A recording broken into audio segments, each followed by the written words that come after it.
Alright guys, Minx here, hope you're doing well. Welcome to Autopsy Simulator. This is a game that just came out a few days ago. I'm a little late to the party because I've had real life stuff going on, but that's okay, we're going to jump in now. From what I understand, this isn't actually an Autopsy Simulator, it's a single player, story-driven game, about 3 or 4 hours long. Let's check it out. I'm not quite sure what happened there. I was like freaking out. Prologue. Office of the Medical Examiner, Pete'sville. Dr. Jack Hadman is speaking. How can I help you? Good evening, this is Kate Brooks. I'm not sure if you remember me.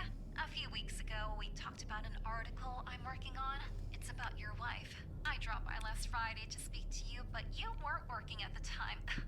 I asked the security guard to pass on a note for me. I would like us to discuss the topic of... I thought I had made it painfully obvious for the last time. No! Please don't call me again and stop inquiring about my wife. He killed and ate her. Damn journalists. They don't let me work. God damn it.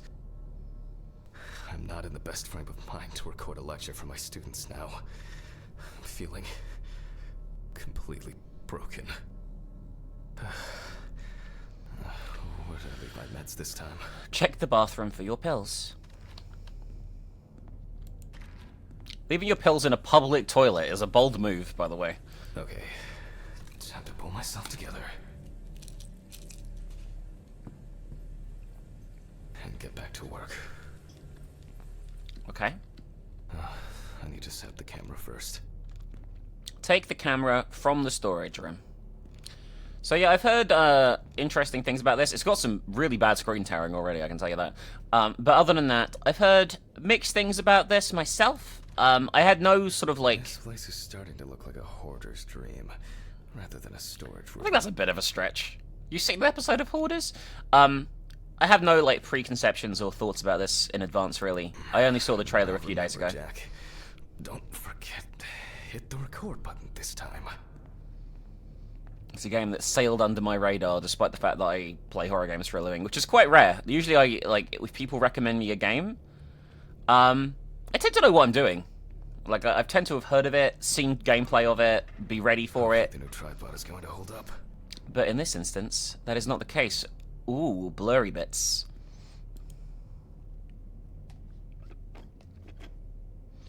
Yeah, I'm afraid this game was going to have too much nudity for YouTube's TOS. I just have to get everything in frame. Frame the cadaver and begin recording. November 20th, 1991. Time, 8:43 p.m. Recording for medical students from the University of Missouri. This autopsy is conducted by Jack Hadman. Hello, everyone. Welcome to the autopsy room. Today, you will have the dubious pleasure of following a full autopsy, step by step. For those of you who have already performed your first autopsy, this will refresh your basic knowledge. In turn, for those whose knowledge is only theoretical, I advise not to watch this after a meal. For those of you wondering why his genitals look like Victor Belmont's face from Castlevania, it's because YouTube. Moving on. Scalpel, scissors, syringe, magnifying glass, knife. I guess I forgot to clean the knife. So, a little bit strange, but, you know. Take a look at the chalkboard. Okay, that is a chalkboard, but maybe not the chalkboard. This is the chalkboard. Let's start. Always wear an apron, mask, and gloves. Goggles are a must when the job is splashy. And in case of sharp accidents, it's worth having disinfectants at hand. It's true that you won't get ptomaine poisoning straight away, but if your liver or kidney aren't doing well, you may end up with diarrhea. Lovely. The cadaver is placed on its back on the autopsy table. The pathologist stands on the right of the deceased. Make sure that all the necessary tools are always at hand so that you don't have to run around looking for something, like I do all the time. In the process of revealing and securing forensic evidence, it is difficult not to interfere with the original condition of the deceased. Written and photographic documentation plays a vital role throughout the entire examination process. I never really thought about that, but that must be true. Do your research, be patient, inquisitive, but above all, attentive to detail. Many entries are visible at first glance, but sometimes they can be cover for more interesting stories. And lastly, Remember that nothing teaches you self-narration like working with the dead. So get used to that fact soon. Everyone will think you're talking to yourself. Okay. Now, onto the police folder. That will contain all sorts of pertinent information as to who the deceased might be and what potentially happened to them. So, let's take a closer look, shall we? People were dunking on the voice acting for this as well, but it sounds decent to me. The deceased's name is Tobias Chambers, locally known as Old Toby. Homeless and unemployed for at least a couple of years. The deceased was found on the outskirts of a parking lot at a gas station, where he often begged and persistently offered drivers to wash their car windows. The body was noticed by a station employee during the morning shift. Initially, he thought that someone had thrown some boots and a coat in a nearby ditch. It took him a moment to recognize the pile of clothes as the body of a man. He worked most of his life at the local port dealing with unloaded cargo. He was fired for being drunk and starting fights. His son runs a hardware store on his own. His wife left him years ago. They both had no contact with the deceased. Signs of libation were found around the body. Empty bottles, traces of an inept attempt to start a fire, and a scattered makeshift blanket. Okay. Alright, well, That's it. not enough information there, I It's feel. worth remembering the context around the scene of a death. This allows you to better interpret any traces found on the body. I shouldn't start the procedure without gloves. Alright, where are my gloves? Find some protective gloves to wear. Here we go. You know, you're gonna strap them Now on? it's our turn to take some Yeah! files. If I can just remember where I left the camera. It's in here somewhere. Aha! There you are. I knew it was here somewhere. I like the lighting in this. It tells you where things are very As I easily. mentioned at the beginning, before we begin the internal examination, we need to document the cadaver and the condition it arrived in. We begin with a full body photo. Try and stick to the... Voila! Now we move on to the next step. Looking for traces. I kind of Break it fucked that up, down. but it accepted it, Look so... at the corpse from different sides, from different angles, up close, and from a distance. You're looking for anything out of the ordinary. Find marks on the body to photograph. Okay.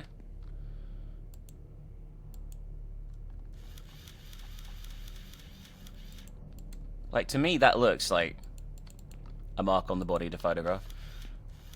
Wow, what a cavernous void.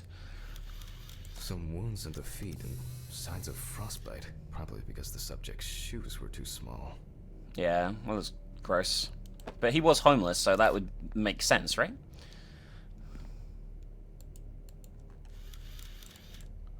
Does that not count? That's something interesting. There we go. It will be necessary to check whether this injury was severe enough to cause damage to the brain.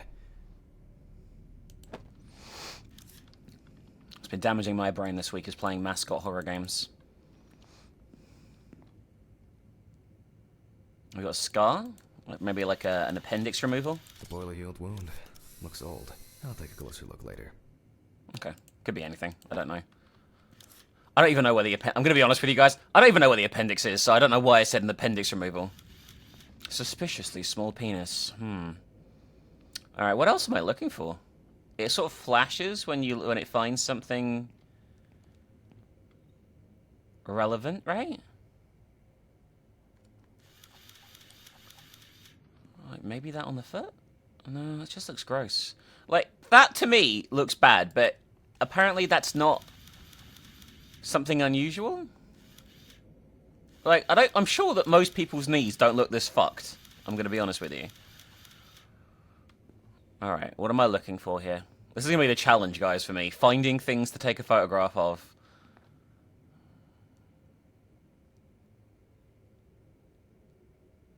Ah, here. Hardened hands, worn out by physical work, and frostbite. Okay, so frostbite on the hands too. Alright. In a moment, we will check which of our initial observations will be worthy of further consideration. But before we get to that, I need to write down some basic data.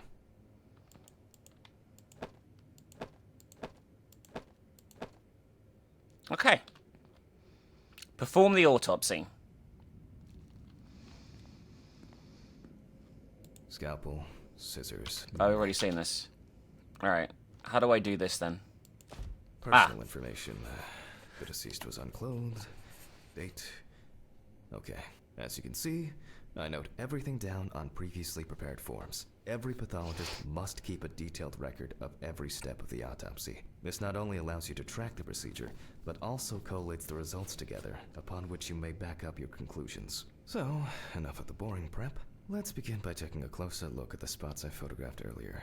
For this, you're going to need a magnifying glass. Okay. Ah. Which spot first? Well, look at the Here hand. we can see frostbite on the fingertips. This is You can cool. tell by the characteristic skin color. I like this so far. This is like, I don't think the whole game's going to be like this, but doing this a few times would be Looks cool. like a burn mark. No doubt painful, but it's not pertinent for this case. So it's not like a stab wound or a surgery wound. Definitely a painful mix of frostbite, Oh, abrasions, and blisters. that looks Toby nasty. had been wearing shoes too small for him for a very long time. That's if he wore any at all. I mean, did you say he was found naked? Because, like, that seems, you know, bad for staying I can confirm outside. the presence of ecchymosis on the deceased man's head. The appearance indicates the intravital nature of the wound. Add alcohol, which I can clearly smell, and this was an accident just waiting to happen. Okay. So far, there are a lot of superficial wounds, but only one serious injury to the head. Let's go back to our notes. Alright, so it says, highlight the previously found wounds on the clipboard mannequin.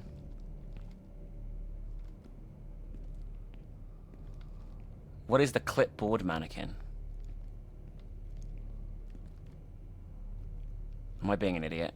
I probably am, but that doesn't mean I can't leave the room. So it's got to be in the room.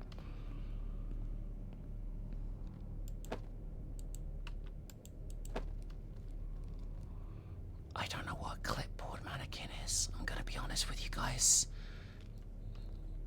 It could be literally anything. It sounds like a mannequin that's got a clipboard. Oh, I see. I actually think I know. Hang on. This. First, I'll Yes! the location of the entries and make notes for each one. So, even though this type of wound didn't contribute to the deceased's death, we're still required to record it. We're not in frost season yet, but high humidity, wind, and the inability to warm up can also be causes of frostbite. If Toby's body was cold for a prolonged period, the frostbite could have resulted from the body's defense reaction. The safety of the internal organs is more important than fingers, nose, or ears. The head wound. Definitely an important clue. This is something we'll investigate first. As you can see, we don't have much to go on. Let's write down what preliminary causes of death we can think of. Okay, how do I do that?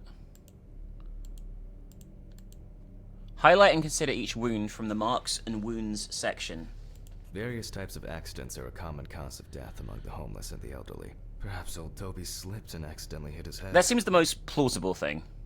The nights have been particularly nasty lately. We will check if there are any signs of freezing internally. This is of no interest to us. Considering the conditions in which he slept, his body may have become hypothermic.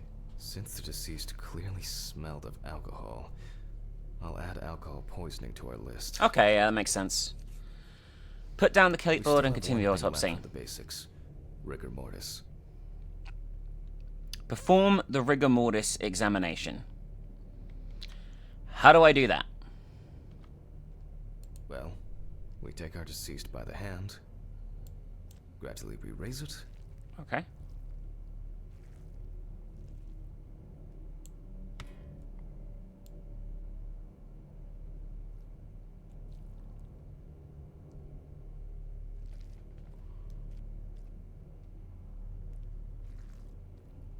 I kind of see what we have to do, just moving along with this. Now let it go. There we go. As you can see, the hand falls loose. What's the conclusion? Death must have occurred more than 72 hours ago. The police information appears correct. Okay. I'm gonna guess these are gonna get more in-depth as we go. Head trauma seems the most promising, so we'll start there. For this, Oh. I need an oscillating saw. Let's go! The cut is made from ear to ear.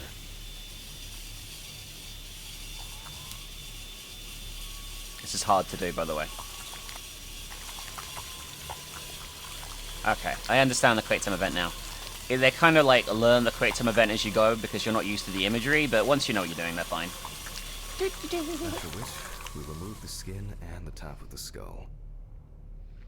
Begin a thorough brain analysis by examining the organ. After the basic Looks like it's examination, plastic. we can see that the brain's cerebral gyri in both hemispheres are symmetric. The brain looks good. Let's take a cross-section. Leave the body. Some pathologists prefer to examine organs without removing them. However, for me, it's much more convenient to examine them on a board, which we'll do now. Okay. Dissect the brain at the cutting board. Ooh. Ooh. Now that's my kind of thing. I'm excited, guys. I don't know why I'm excited about dissecting a brain, but I am. Aha. Holding a long, narrow blade knife in the dominant hand, we slowly cut the cranial nerves on both sides. All the time. Oh, it's like pulling the Operation. brain towards us. Oh no, guys, it's like Operation. You gotta not touch the lines, otherwise you're dead. I say dead. I mean, he's already dead. I mean, it's not like I can fuck this up too much, but... So far, so good. The hematoma seems to have had no effect on the brain. Okay. So it wasn't his brain injury that killed him? We can rule the fatal accident out as well.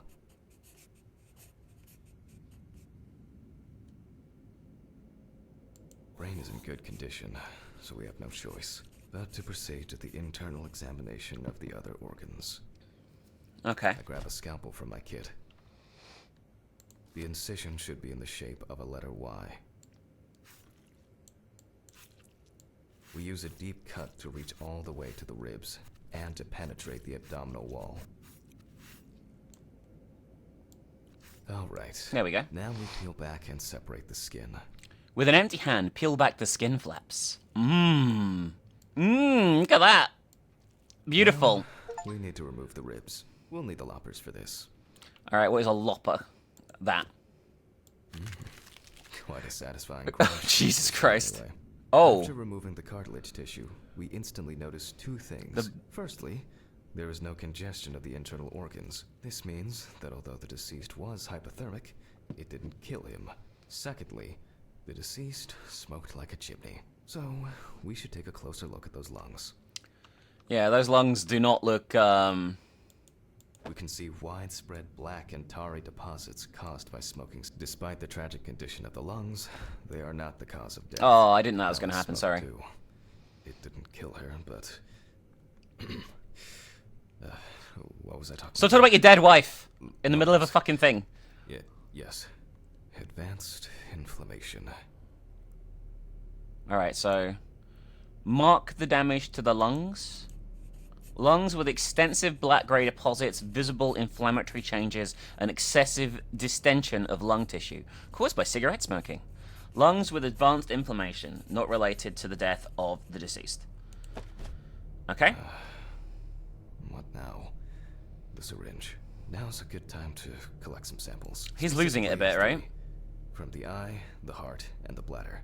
I'm interested to see the concentration of alcohol in the body. Vitreous humor analysis is very useful in indicating long-term alcohol abuse. Okay, there's the 5 eye. milliliters from the left ventricle should do it. And then... From the bladder, we draw about 10 milliliters of fluid. Okay. Now we take our samples to the centrifuge. But before I do that, I need to find my notebook. My dyscalculia means that I always double-check the settings. Please excuse me while I run and fetch it. Okay, we left that in the office. Something bad's gonna happen, I'm gonna guess. We're losing it a bit. We were starting to talk about our dead wife on the fucking report, which is probably not the best sensible thing to do. You know. Obviously, something terrible has happened. Oh, I didn't see you can do this before. Pay me too little for this. Hi, this is Kate Brooks, a reporter from the New Orleans Weekly. I couldn't find you at home. I'm continuing to suspect you on avoiding me, Mr. Harmon. Anyway, as you know, we'd like to write an article commemorating your wife's achievements. We would be delighted to talk to you about it. Along with this note, I'm also leaving my business card. I hope you find you at home or at the office. Regards, Kate Brooks. What else is on the desk here? Notebook. Covered in stains. I should check this out under the microscope sometime. Hey, at least it's not semen stains. Stephen didn't clean up after himself. Again. I guess this is our wife. Awful. It would be good to finally repair the coffee machine. Wednesday. It's not my favorite day, although it's certainly better than Monday. I can understand that. It won't be needed for the next few months. Oh, I guess it's becoming winter. Can't really tell outside, like. Stop the cold draft. Oh, that was a trophy.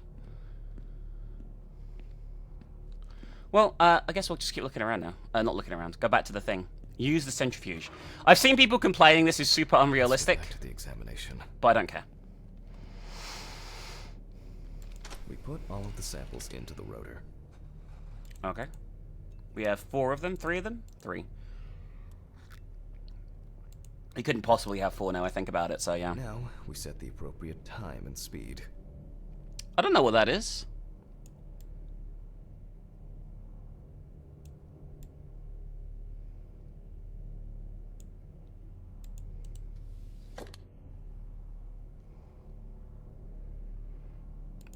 How am I supposed to know what the dials are? Let's have a look.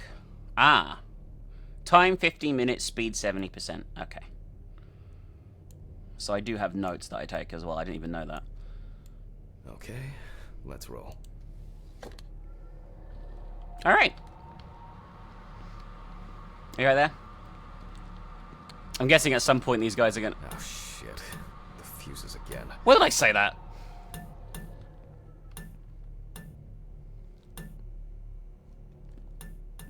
Where were we? Oh yes. Let's see what we've got here. Okay. Everything's separated as it should. Our lab is closed until tomorrow after the last, incident. However, considering that Toby's favorite eau de parfum appears to be ethanol, I'm guessing the results won't surprise me at all.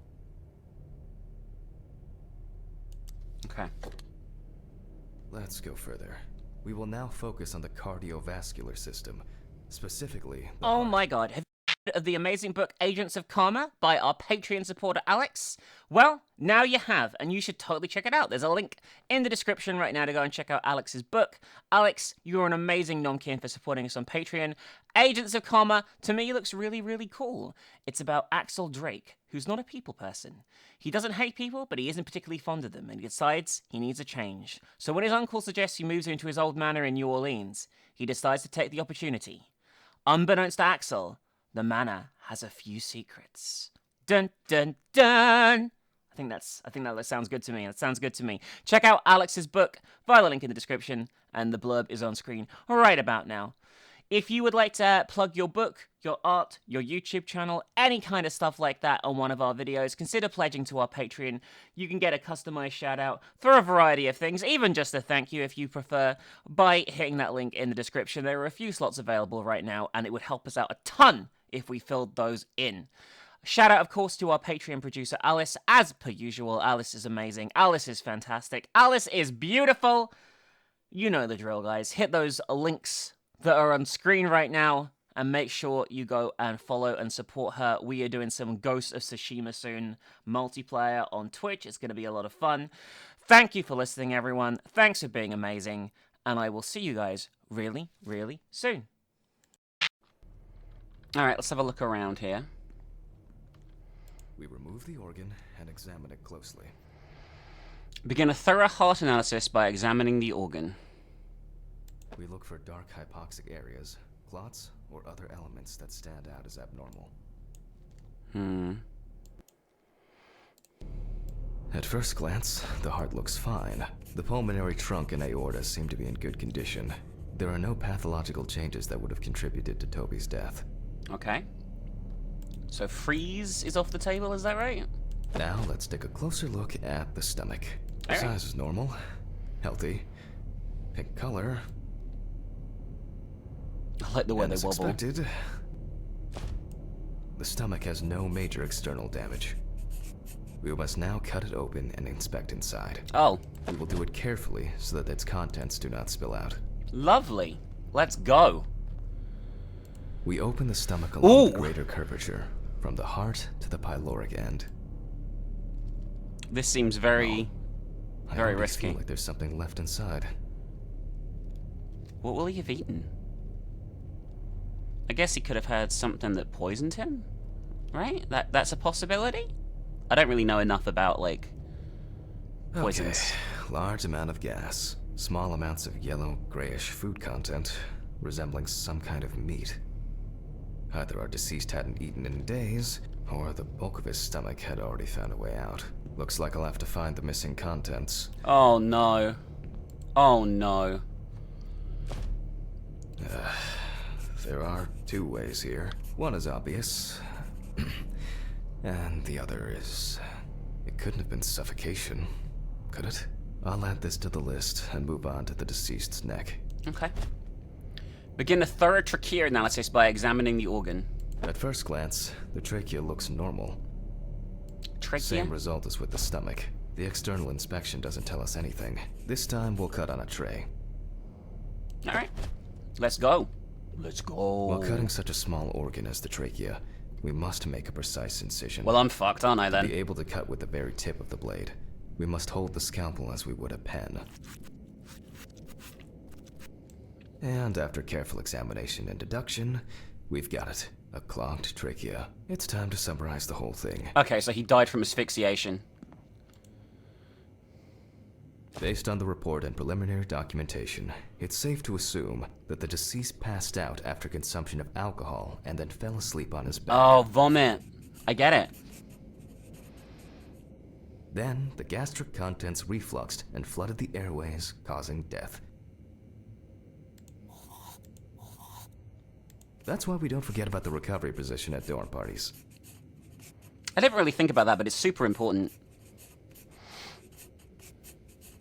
The deceased probably fell asleep or fainted after drinking a large amount of alcohol. Its concentration suppressed signals in the brain that control the gag reflex, leading to the choking. Manner of death, accident. And now it's all clear. The death was suffocation. Now, signature. The mystery is solved. Bumpkin. But for us, this is not the end. First, the dead body needs to be cleaned up. For this, we will need to close the body and grab the needle. First, we unroll the skin flaps. There we go. And Lovely. then we sew the deceased back up. Isn't that lovely? I'm using the baseball stitch technique. This stitching method is very strong and quick to do. Oh, wow. Ooh, it's like I'm stapling it. Beautiful. Yeah, well done.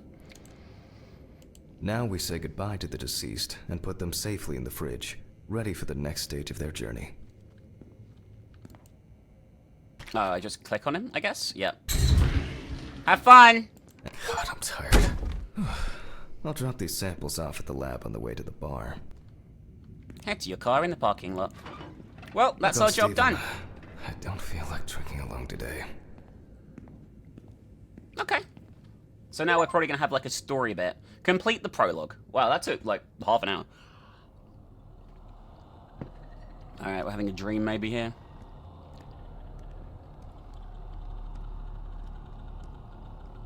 Got the Grudge Girl noises going on. Never good when the Grudge Girl noises are going on. A skeleton? In my autopsy?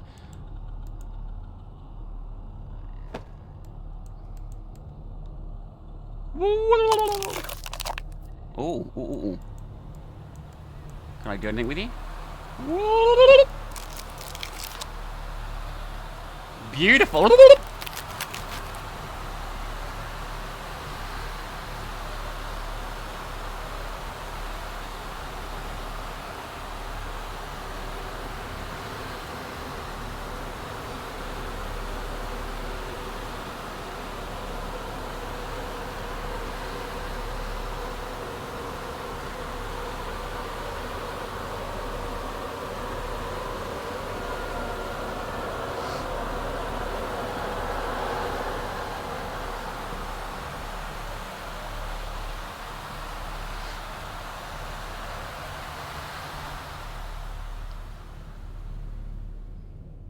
Chapter 1.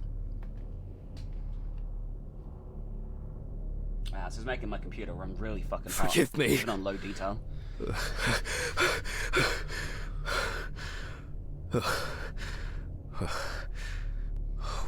What? Christ. What a dream. Ah, fuck. So much light everywhere. Take your pills in the bathroom. That is not the bathroom, that is leaving my apartment. A pill a day keeps the defective Jack away. No, I just fixed the subtitles. I turned them up ages ago. It's a shame these won't help with my hangover. I think we might have a bit more than a few problems in our life, I'm going to be honest with you. The fucking phone. Well. Okay. I know I'm late. I'll be there soon. It's not like the dead are impatient. Jack, no. Alice? Who is this? It's Charlotte Graves. Oh God, I'm sorry. I didn't recognize you. I thought it was work calling. It's okay. I hate it when work calls me at home, too. How is everything? We haven't talked since... you know. Well, there are good days, and there are bad days. What can I say? At least I can hide away at work. Well, you always were the most comfortable in the dissecting room. Listen, I have an unusual request. Okay, how can I help? You want me to tap dance naked? It's nothing serious. I just wanted to ask. Do you have any pictures of Alice? Maybe one where the two of us are together? I'd love to have something to remind me of her. I guess. I'm not sure. I'll look through her things. Thank you. I'm sorry to trouble you with this. All this can't be easy for you. I'll get through it somehow. I've been meaning to sort through her stuff for a while.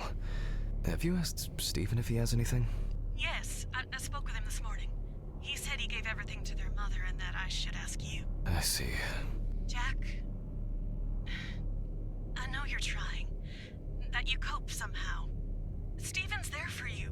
Although, well, we all know how he can be. But, I mean, if you wanted to reminisce about Alice, talk. I really should go now. I overslept, I'm late for work, and I still have some errands to run on the way. Oh. Okay, sure. Sorry to keep you. I'll look for something and send it over. Thanks for the call, and bye. Oh, do you have my address? Not on hand. You'd best remind me again. 292 Browning Lane, apartment 432, Johnson City, New York, 13790. Got it. Thanks. Thank you. It would mean a lot to me. Just miss her so much. Yeah, me too. And that's okay. Really, no problem. Thank you. Take care, Jack. You too, Charlotte. It was nice to hear you. Oh. Well, that was a bit unexpected.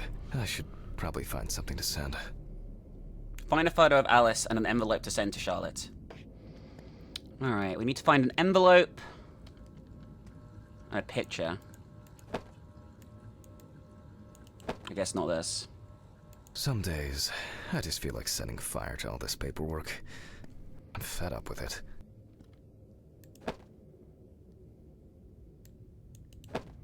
I'm guessing it'll tell me if it's important. I'm not in the mood for music lately. It's probably because your wife's dead or girlfriend's dead. They certainly have more will to live than I do. Jesus.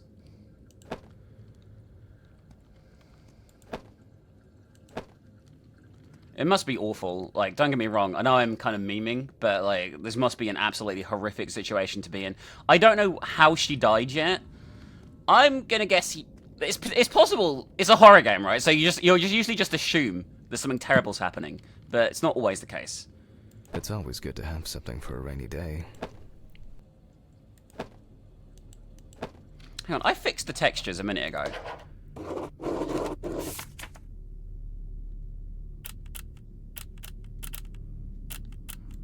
I'll put the textures up to high, so they actually look like something feasible. It's just making my computer run really hot this game. The coffee didn't wash off the writing. And that she said yes. Oh, they wrote, "Will you marry me?" at the bottom of the cup. She got it for her first day of work, and she broke it the same day. She said it was for luck. I'm trying to click on the other thing, but it's hard to click on things here, it seems. Till death do us part.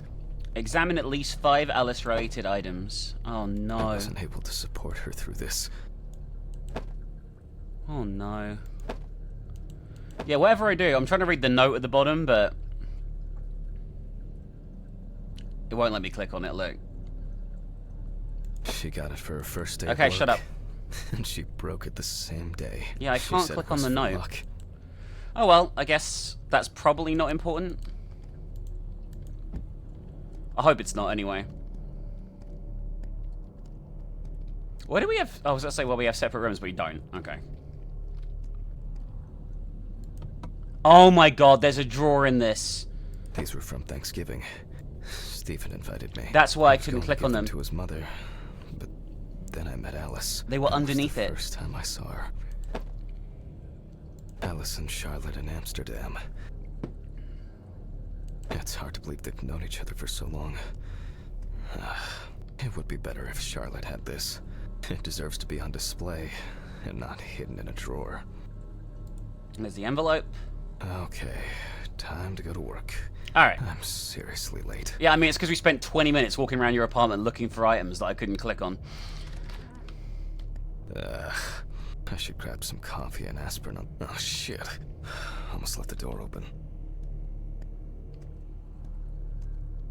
I mean, I did leave the door open. Post a letter in the mailbox. How does okay, I don't... Fluorescent tubes are brutal.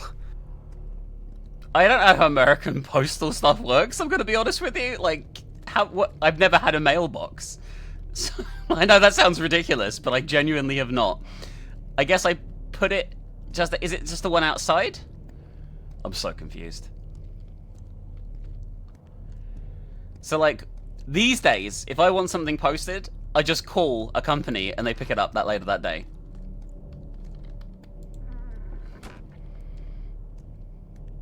It's very easy. Oh, it's highlighted. There you go. Okay, cool. So it's just like a post box. Excellent. I hope this helps, Charlotte. When the fuck did we write that? Okay. A millennia. All done here. Time to go. Huh?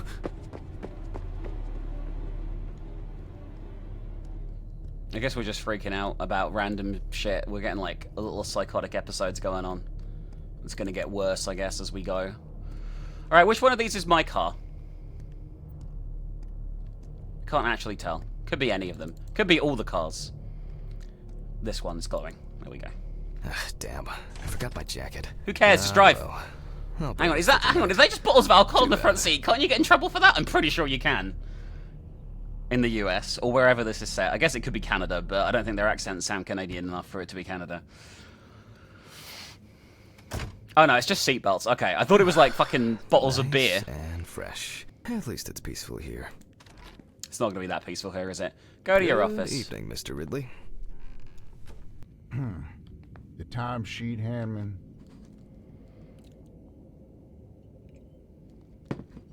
I guess I don't have to sign in. Some corpses have more personality than this guy. Christ. Who leaves the window open in the middle of November? So I'd better check the answering machine.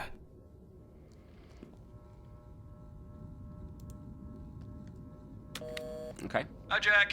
I dropped by a little early today. I left the body with Ridley in the corridor. He wasn't sitting in the locker then, so maybe he'll even throw him into the room.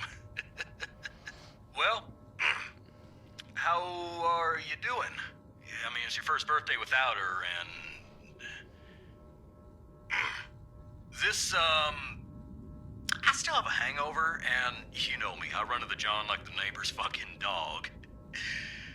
You know, today I slipped on his shit again. That fucking furball. He always has to shit next to my car. Anyway, I can't come over in the evening, but we'll catch up on the weekend, okay? Bye. I almost forgot. Charlotte called me this morning. She asked about you, so answer your calls, Jack. This time it's not a reprimand for being late. That's par for the course. I wonder when this clown will learn to look under his feet. So is Stephen our boss? And we met... I mean, we all seem to be in the same sort of business, kind of? Birthday. I actually forgot it was today. Alice baked me muffins like these every birthday. A treat for later. I always crave something sweet after a section. Okay, joke's over. Apron, gloves, and get to work. Alright, time to do another autopsy. Got it.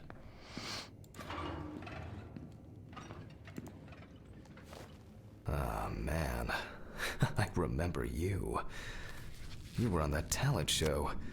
What was your name again? I need to order another batch of these. I've got to remember to do that later. And that's the whole point. Set up the camcorder to document the autopsy. I mean, I feel like it's already set up, more or less. Steven laughs at me for recording everything. He says I have a bigger collection of stuff like this than most of the creeps he's caught. Oh, so November Steven's a cop. 21st, 1991. Time, 9:13 p.m. The autopsy is conducted by Jack Hanman. Lecture for the Medical University of Missouri. After yesterday's lecture, you should already know the ins and outs, so today we'll be consolidating our knowledge. So, where do I start? That's right, police folder. Okay. Ah, yes, Samantha Barker. Now remember, there's probably gonna be a lot of chatter about this. Found in her own apartment by police patrol. Officers were called by a concerned friend of the deceased, who had been unable to contact Barker for several days. During the interrogation, a friend of the deceased admitted that Samantha never got to grips with the sudden fame that came after winning such a high-profile talent show.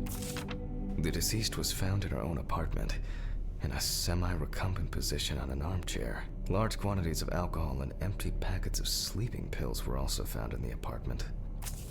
After her first album became a commercial success, she was hit with a creative drought. She suffered panic attacks and severe sleep problems.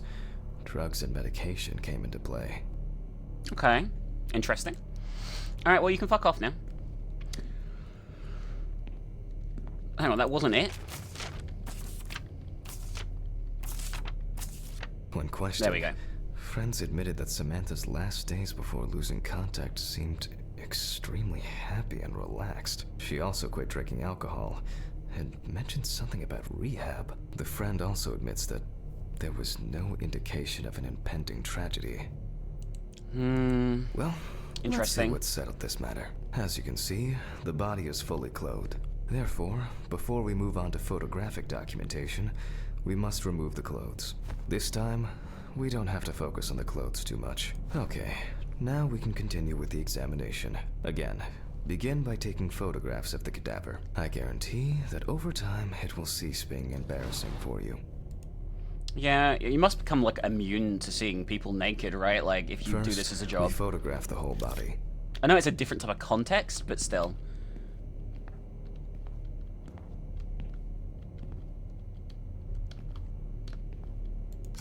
And now, any suspicious-looking marks or wounds. Okay.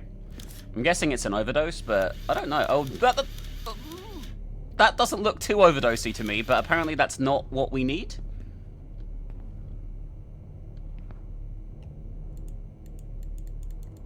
Or it is, but I can't get it right. Do I need to zoom right in? There we go. Interesting. Very uneven. We need to investigate this. Yeah, it does not look good. Okay. I quite like this, though. This is a cool idea. But again, this looks like... I guess there's a difference between, like...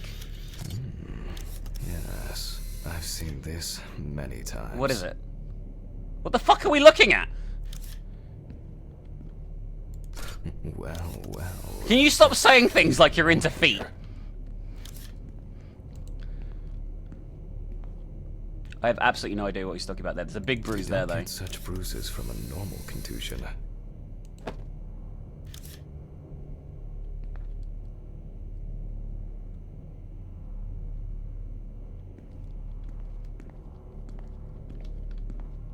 Finding the last one is hard because it's like... Some of those things that we looked at there, like, I have no idea. Another bruise. A few we will need to look into here. Okay. Analysis of photographic material. Pin them to the board. Boom, boom, boom, boom. Feet in caps. We've got a hanging mark there. Although, if she hung herself, how was she sitting in a chair? Feet! Feet. Perform the autopsy. Okay. Notes prepared. Time to take a closer look. Alright. Inspect the areas of concern with the magnifying glass. So, tools, magnifying glass. Some furrows have imprinted more strongly. That looks bad. Others less. As if someone was, undecided. So she... But if you... Okay, never mind. The number of bruises suggests that there may have been some kind of tussle. That is a lot of bruises. They're on her arms as well. That looks Such really nasty. bruises are caused by either a very heavy blow or by some internal issues. And here's something interesting. The skin of the deceased is covered with numerous blisters. Some of them are ruptured. Others still contain fluid residue. Okay, I don't really know what that shows. And feet. More numerous blisters. It's just gonna be like feet, feet, feet. We I have no some idea what leads would to cause that. investigate here. Let's write this down. Okay.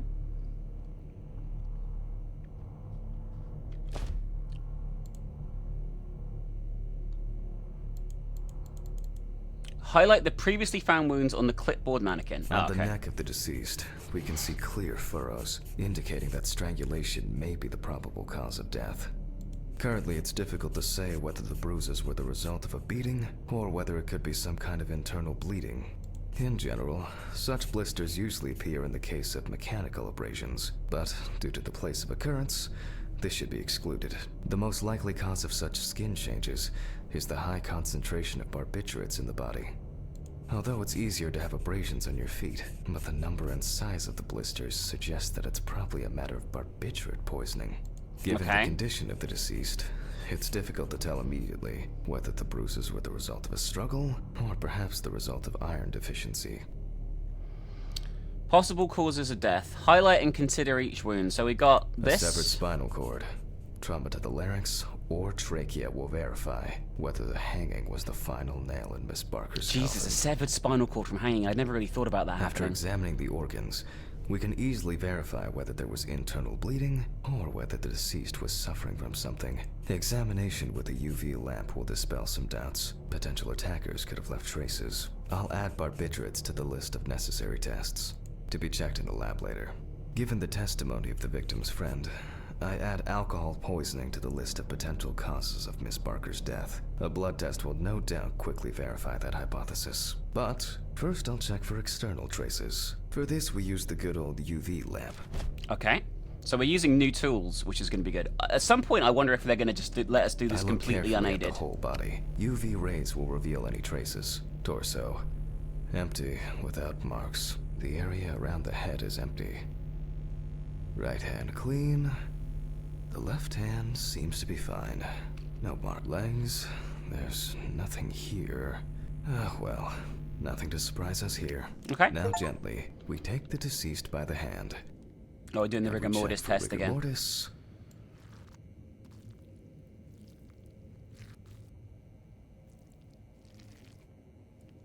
I'm getting better at this, guys. Oh! Woo! Woo! Woo!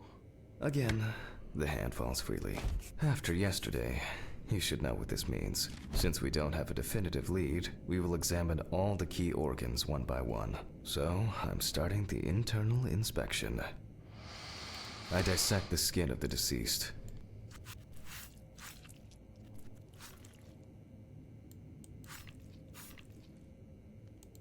And I proceed to deflect the skin flaps. Oh, Compared oh, with the yesterday's stickiness. body, the deceased has only trace amounts of adipose tissue. Now for the ribs. Alright, I'm remembering how to do things, which is good. Or rather, what don't we have? There is certainly no sign of internal bleeding. Sometimes regarding bruising, it doesn't take much. My wife was constantly banging into furniture, walking into door frames. That's a wonder she never broke anything. Before I disembowel the deceased, I will take samples for toxicological tests to determine the alcohol content in the body. There we go. All done. I'll transfer these to the centrifuge. What was it? 1570? 1075? Maybe one day I won't need my notebook. Let's go and check the notebook. It's fine. It's no NBD. Hang on, is this a new note? No. How to break out of the vicious cycle, it says there. Numbers have never been my strong point. It's probably why I regularly forgot birthdays and anniversaries. Clearly your own, apparently. Lucky Alice always forgave me. Yeah, you need to stop talking about Alice on the tape. I know it's difficult, dude. I understand, but, you know, it is what it is, right? Get these in, blah, blah, blah, blah. And we need to do it to 70%. Same? Gently does it with this old thing. Same as before. Handle with kid gloves. Oh, it's the same test, so that will actually make sense. I didn't really think about that, but it's the same test as we were doing yesterday. I'm starting the centrifuge. Let's see what results come out. I'm guessing it's going to be barbiturate poisoning. That's like my guess. The laboratory is already open, so... Why does it always do this? Fucking hell! Ridley! Mr. Ridley! Where is he? The fuses need resetting. Oh, Fuck it. no. I'll do it myself. Well... I swear there was a flashlight in here.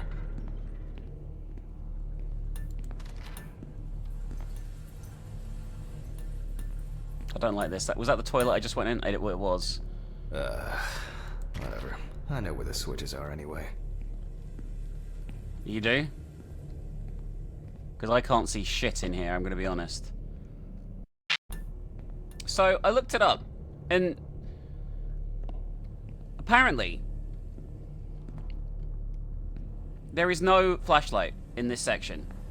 So, I'm not really sure what I'm supposed to do, because this is actually impossible to see. And I don't know why it's impossible to see. Like,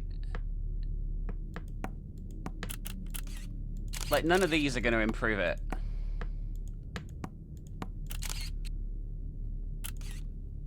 Are you fucking kidding me? Are you fucking kidding me? I had to... Guys, I had to fucking... The graphic settings were just completely broken. Did you guys... Why do I come across these insane glitches when I play video games? How do you fuck that up so bad? This isn't the storeroom, is it? I just realized. But I couldn't see. It's the social room that I've been going in the whole time.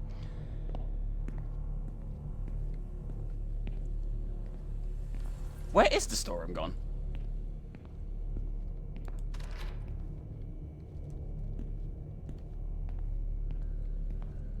Is it this room down here on the left? What the fuck was that, though? It was so dark I couldn't see shit. There we go. First the right, and then the left. Okay. And voila. I've been having games be darker than they should be for a while now. What? What the fuck was that? It's probably nothing. What the... oh, for fuck's sake. Can't I work in peace? I'm trying to make a fucking video. Jack Hanman speaking. Easy, why so rude? Steve? Sorry, man. This place is falling apart, and Ridley won't even lift a finger to help. You just can't work here. Did the centrifuge strip the fuses again? Yeah... Eventually, everything's gonna go up in smoke. Look on the bright side. It's a free cremation with your autopsy. Jesus, stop it. That shit pisses me off. Okay, sorry, Jack. Anyway, I'm calling to ask how the autopsy's going. Soon there'll be journalists sniffing around for info, so we'd best be ready. I'll whiz through this in a couple of hours. It doesn't look like a complicated case to me. More of a formality. The report will be available in the morning. Sounds great. Thanks. Phew! How's your head? Well, my head seems better than yours. On the way to what? Holy fuck. Jack, turn on the radio. What? What's happening? Quiet. A 3-car police convoy was involved in an accident near Pete's Bay Bridge while transporting prisoners to Orleans Parish Prison. At the moment, we do not know the exact number of victims or whether any of the convicts escaped. However, the scale of the accident indicates a large number of victims, possibly even fatal ones. Police are on their way to investigate the incident and secure the area. We know that the injured prisoners are on death row. The police were to transport them to their execution, which was to take place tomorrow morning. Many of them are very dangerous criminals. We will report on the matter on an ongoing basis, so stay tuned with us. What? Was... Steven... Was Red Pete one of the passengers? He was, wasn't he? What if he survived? Jack, I have to go. They want me on site. What if he survived? I gotta go. Is this the guy from Talk to Bob's you later, Burgers? Okay? Fuck. He sounds just like Archer and don't, Bob's Jack. Burger and Bob, which is the same voice actor. I need my pills. You heard him, Jack. A serious accident. Lots of victims. He's definitely dead. Red Pete, maybe it must be the serial killer that killed our wife? Holy shit, this is escalating quickly. Nothing's going. I wouldn't eat that after fucking plunging my hand into that woman's chest cavity. Or have we done that yet? Christ. I don't think we have, right? I've got to get back to work. I mean, it's still pretty unhygienic, I feel. Collect the samples from the centrifuge rotor. Alright. What? It's probably nothing. It's just Red Pete. Technical break. At least I know I can pursue a career as a janitor of my own but trusted centrifuge. Ideal for all the fluid. Alright. Fucking hell! Oh God, shut up! Alright, let's see if we were able to get anything out of this piece of crap. And miraculously, yes. The samples did spin. I'll transfer them to the chromograph in the lab. Okay, so we got more things to do now. Because I guess this isn't as straight... It looks the same to me, but I guess this isn't as straightforward as it was before. Alright, let's load this up. I have no idea what a I placed the chromograph test is. tubes in the rack. Okay. Take the pipette and set it to draw 5 milliliters of fluid. Okay. Now, just take 5 milliliters from each. Alright, how do I do this? Precisely. Okay.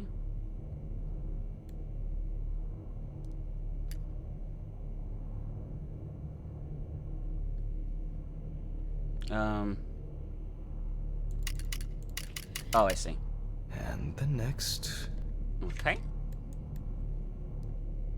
I do question the need for these, how elaborate some of these quick time events are. Like, just, you know. I know they're trying to make immersive, I guess. Because it is like a... So far, this is more of a simulator than the reviews led me to believe, I will say.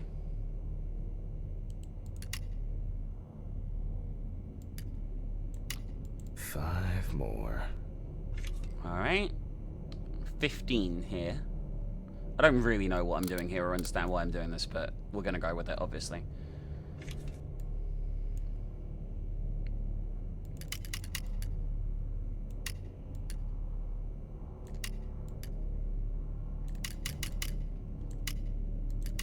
Now, why is this one not working? Oh my god, what the fuck is happening here?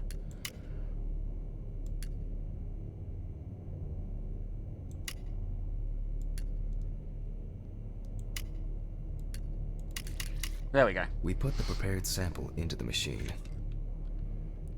Enter the chromograph? What the fuck is this? Chromatograph. Wow, this is getting involved. Let's see what we have here. The results indicate that the deceased did consume alcohol shortly before her death. However, this is not an amount that could cause poisoning leading to death. Just slight inebriation. Okay. So she's good. Return to the body and continue the rest of the examination. Alright, no worries, let's go.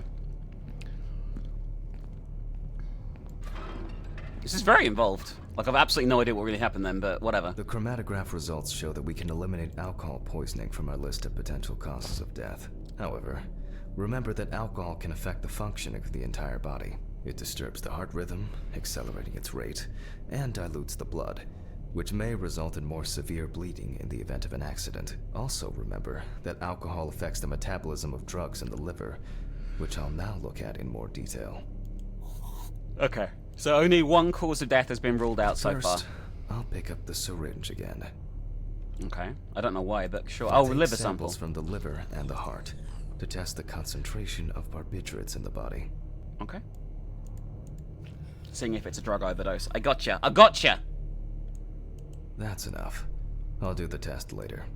I'd best not try my luck with the centrifuge right now. Now Gotcha. I remove the liver.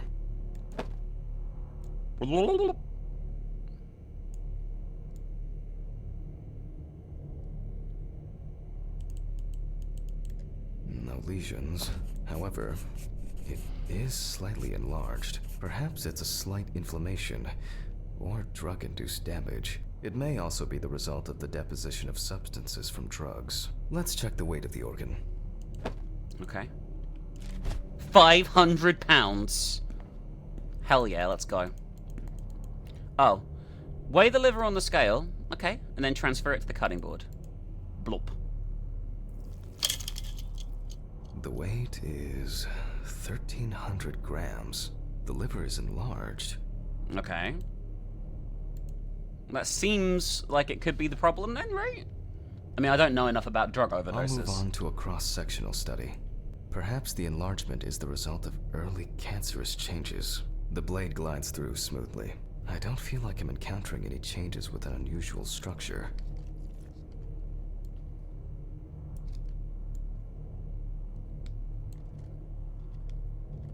Okay, so that's probably not cancerous, I No guess? steatosis or cirrhosis. The liver is actually quite clean inside. Alright. The liver is basically healthy. We already know that the deceased didn't abuse alcohol. The question is, what about drugs or other substances? I move on to the heart. Okay. Oh. At a glance, we can see signs of a heart attack. Oh, shit.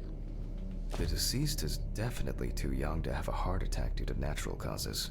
The liver is enlarged, not from alcohol poisoning, and the heart looks like it has collapsed. Okay. So, I guess we need to go to the centrifuge and check for these barbiturates. This seems like a bad idea considering there's a power cut and we freak out every time and there's potentially a serial killer on the loose who's going to kill us. Mark the damage to the heart on the clipboard. The last time I saw this kind of poisoning was a few years ago. I better check the data in my notebook. He was a middle-aged guy. He took his medication and forgot about it. So, he took another pill. He forgot again and took another one. Alright. So, 15 minutes... No, that's not it. That's the presence of alcohol. How do I check? Huh. I can't seem to scroll through the pages? Okay, so now, after going back to here, it let me change page for the first time. So we have 10 minutes and 75% for barbiturates. It just didn't let me do it until I had to click on the actual dial, not the centrifuge itself, for the notebook to work. Which is pretty annoying. 10 minutes, 75%. Why can't I click on anything now? What is going on? Here we go. Now I've got access to it. Wow, this is really glitchy. Okay, 10 minutes. We close the centrifuge and pray that it doesn't trip anything again.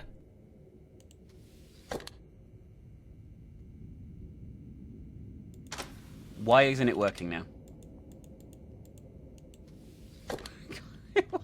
This is so glitchy, it's actually unbelievable. I set the right things. That's 60, 65, 70, 75. There we go. Jesus. Alright. It's all working. Everything's fine. Everything's fine, chat. I don't know why I said chat, because I'm recording this. It looks like our luck is in. Okay. Didn't trip the switches this time, so no chance of Scarlet Jim, or whatever the fuck his name was, jumping us. Please. Oh my god, this is driving me nuts. It's just... There we go. It's just like... We can take the samples to the lab now. Okay. Please stop I breaking wonder how everything. she was able to get hold of these drugs. Place the samples in the lab. We've got to do the pipette thing again. which I don't really understand, but that's okay. Okay, 2 samples this time. Thank fuck for that. Boom. Boom. 6 milliliters each. Okay, 6 milliliters. I think I can understand this. Set up pipette. We change it to 6. All right, we put it above. We put it in.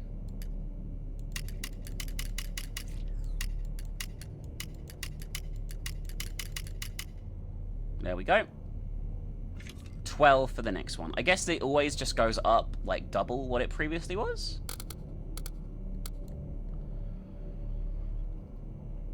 Collect the second sample. All right, in we go. Plunge it.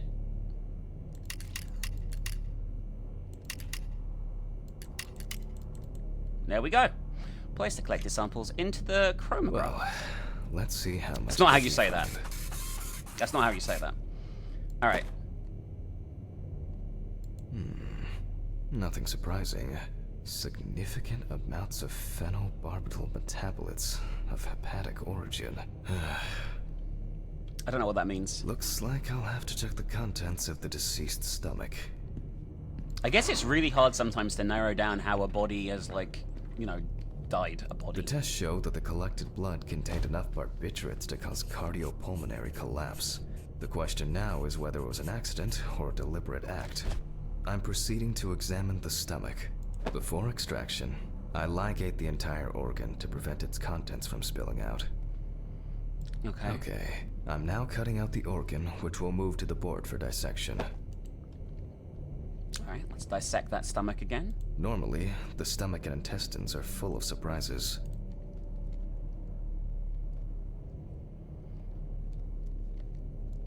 I mean, I guess if you work in this job, you must have seen some really fucking weird shit inside stomachs, right? Like some fucking crazy shit, probably. I'm sorry. I'm sorry I touched the side there. There we go. Not this time. We see remnants of undigested food and a dense mass of pills. You don't take this many drugs by accident. No, we got a cause of death. Length and width normal. No obvious pathological changes. Undigested drugs found in the stomach of the deceased. The direct cause of death was probably an overdose. I'll check the rest of the organs, and then the nervous system. We'll see how significant the marks on the neck are for the whole case.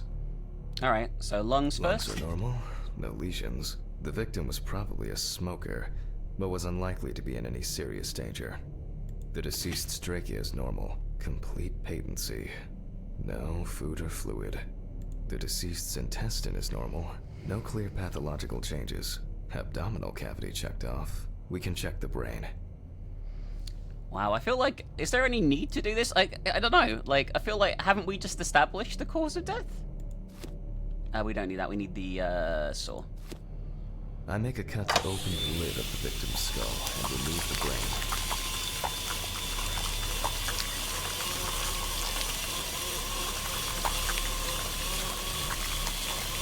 Let's look at the brain, shall we? Come on. Brain is normal. No obvious lesions. Alright. I need to dissect it on a board. Okay. Using a knife, I carefully cut through the brain tissue. I peek inside a bit, and... I don't think there's anything worth noting. I guess we have to do this for, like As completion's expected, sake. the deceased's brain is in excellent condition. No discoloration or changes due to hypoxia. There is still the matter of the marks on the neck. They look superficial, but who knows? Maybe the spinal cord has been severed. I need goggles and a saber saw. Oh, this is gonna be bad. I think the goggles were in the desk drawer. No, they're Oh, right there. They're out there. He's freaking out this- a bit. Okay, that's fine. I know it sucks. I know it sucks, dude. Scalpel. Scissors. Okay, I didn't mean to do that. Saw. I need saw. Fuck. I don't see it here. Oh, shit. I know. I probably left it in the basement after its last cleaning. We need to go and ask Ridley where the basement key is. This sounds like a terrible fucking idea. What's he even do? He just Mr. looks... Ridley, I need a key to the basement. It's in the social room. Why is the key lying at the... If only he could put that much enthusiasm into his work. I get the feeling that searching through this rubbish is more pathogenic than working with corpses. There's the key. Please, may this be the last trip. Alright, now where is the way to the basement? I haven't seen another door, I don't think. That doesn't mean shit, does it? Especially with my attention span and my attention to detail.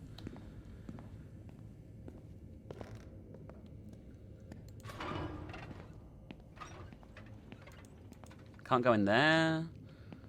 Security room. Fuck. Why did the prison convoy have to get into an accident? Jack, take a deep breath. Deep, pleasantly cool breath. You're nearly finished with the autopsy. Then you can go home and rest. Okay. I'll take the saw. There we go. Something bad's gonna happen down here in terms of us freaking out, I think.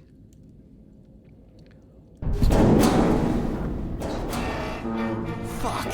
It's jammed! Doesn't anyone do maintenance around here? He does sound so much like the guy from Bob's Burgers and Archer.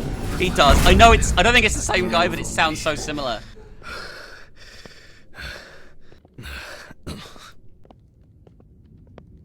Maybe it is the same guy. I don't fucking know. Anyway, we need the spine saw. Ooh. Lovely. I don't know why he freaks out. Well, sometimes he freaks out, and I don't know what I'm going to be looking at. It'd be easier if I put things away properly. Be easier if you lock the basement up, so no one else can go in there. Student lectures and their fucking props. All right, finish the spine examination. This body has taken a long fucking And time like to deal with. clockwork, he's already sleeping.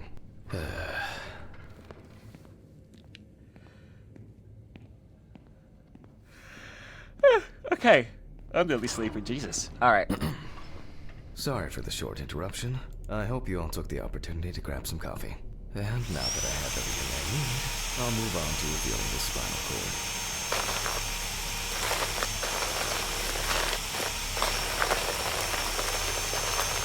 Crunchy, guys.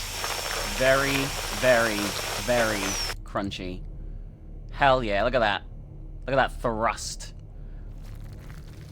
Oh shit, quick times.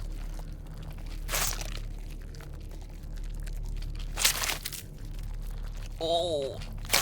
The spine is removed. I can see that the spinal cord was not severed.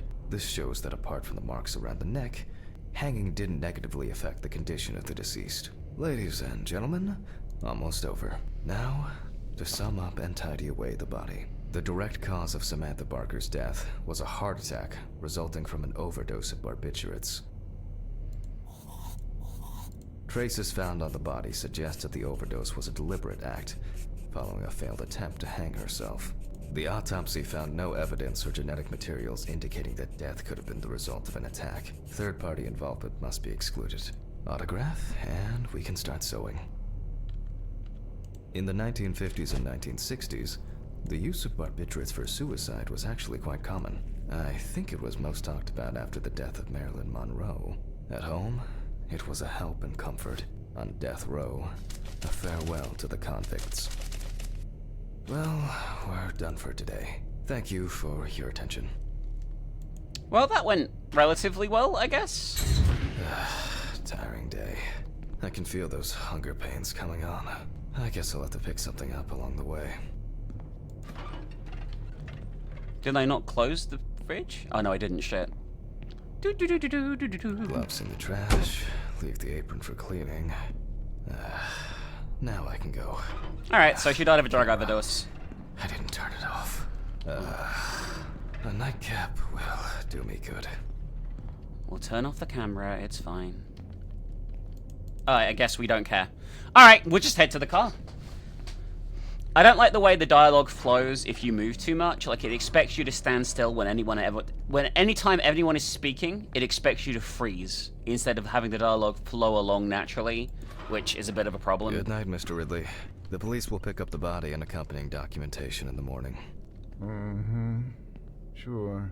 I guess there are actually two things in this world you can be certain of. Death and Ridley's reluctant attitude. I just don't think he gives a shit, you know? Is that reluctant? Alright, maybe 3 things. My whiskey on the rocks when I get home. Pretzel agrees. Alright. So cold. I guess I should have brought my jacket to work. You did mention it's getting winter. Can be quite intimidating when it's so quiet. It is quite Almost there. a dodgy looking place. Stephen didn't want to go out for a drink tonight, so I'll drink my whiskey in the company of my TV. Ah, shit. I forgot the muffin. Well, Ridley will have a nice treat for the night. I'm sure he'll be his happy, thankful self tomorrow. He sounds like a lovely guy.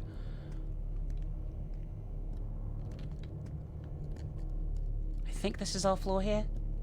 That thing. Maybe not. I don't actually remember how many floors I went down.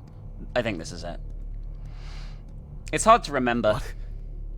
What? I did close the door. What I the remember fuck? doing that now. But I locked it. I'm sure of it. Oh shit.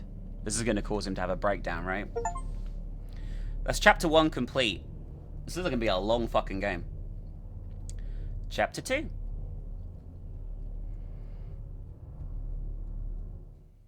Who the fuck did this? I don't have anything valuable. Oh god. Oh god. The ring.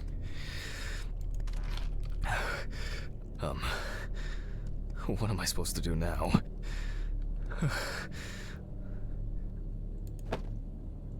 Money. They must have stolen the money. And the ring. Fuck. Great. That's all I need. What if it was Red Pete? So they took the ring and the money, which is awful for someone who's lost someone. I need my pills. I can't get my thoughts together.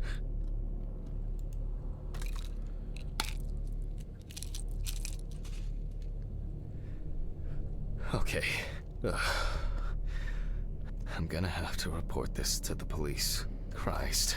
Why did the neighbors not report anything? I'm calling... Stephen? Now, Jack, I told you, I'm going for a drink with you for another night in a row. That's not why I'm ringing. Although I could do with one. Someone broke into my apartment. What? Did anyone see anything? Have you called the police yet? No, I don't think so. Anyway, no one contacted me. As for the police... I'm calling right now, officer. Alright. Do you want me to head round? Look for any trace evidence? I don't know. No, I guess not. Honestly, I don't have the strength to deal with it right now. I just want to lie down. Are you sure? Because it's no trouble at all. I think so.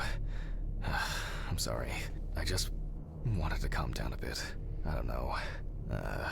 That's probably some stupid joke. Only money was stolen. Money? From Alice's box?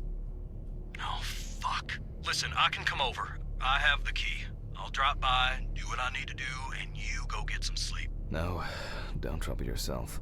Lately, I've been just so tired and distracted. I don't know. Maybe I forgot to close the apartment door on my way to work. If anything else is missing, I'll let you know and call the police. The ring is missing, I Alright. saw. Just make sure you close it tonight. If you see anything weird tomorrow, let me know. Whoever did this may be watching you. I don't think anyone is dumb enough to come back. You're probably right. Take care, Jack. If you need anything, call me. I promise I will. Thanks, Stephen. Sorry to bother you again. I've just been all over the place lately. It's not a problem. Good night, Jack. Good night. Okay.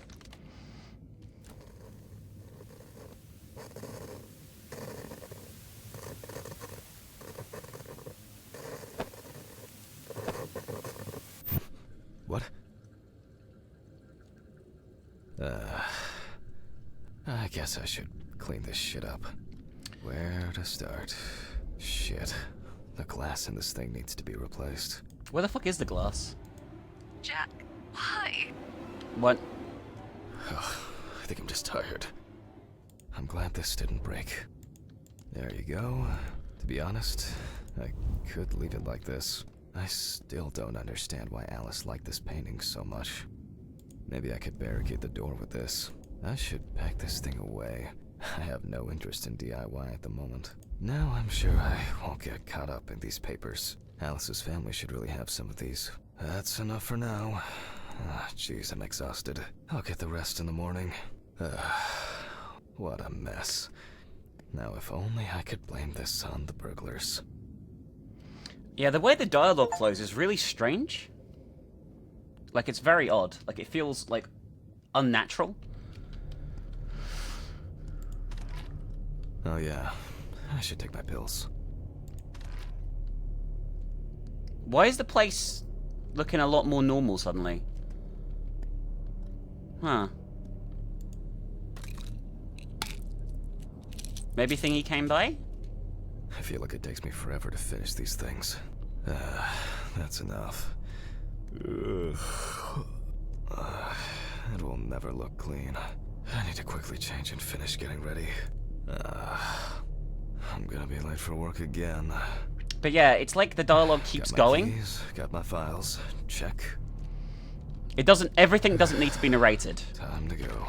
That's the problem, and it's a problem with a lot of modern games. Properly, Jack. I'll ask the neighbors tomorrow if they saw anything suspicious. There was someone screaming, I man. wonder if Ridley fixed the coffee machine. There's no way he did. He doesn't give a shit. But yeah, the dialogue, there's no need for everything to be narrated in a game like this. Like, it happens a lot in more recent games, and I really don't like it. Don't get me wrong, I don't think the game's bad, but I don't like the way he constantly talks about everything that's going on. We don't need to know everything that's going on in his head. Like, it's okay if he stops and talks occasionally, that makes sense, but I don't need a narrative of every aspect of his day-to-day routine, especially if it flows as unnaturally as that while you're doing it. Maybe a bit optimistic. I'd better grab a coffee on the way. Like, that's fine. Don't need to extrapolate any further, and hopefully you won't.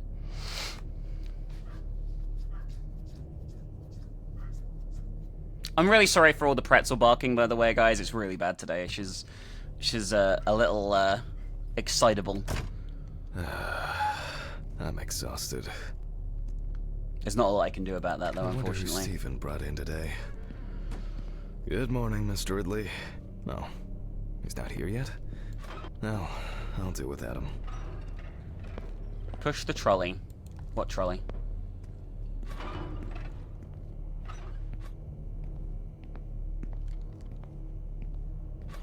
Take the Oh, I see.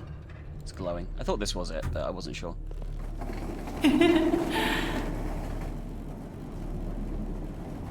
We're fine. Everything's fine.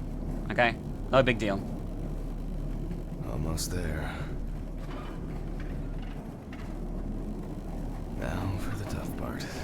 The body needs to be moved. Where's Ridley when you need him? But we seem Alright. pretty strong, to be fair. I just need some gloves and my apron. Then I can get to work. Apron. Da-da-da-da. I'm Gloves. gonna need my tape recorder for this. Start the voice recorder lying on the desk. I guess we're not making a lecture today. Autopsy dated November 22nd, 1991. 7:32 p.m. Led by Dr. Jack Hanman.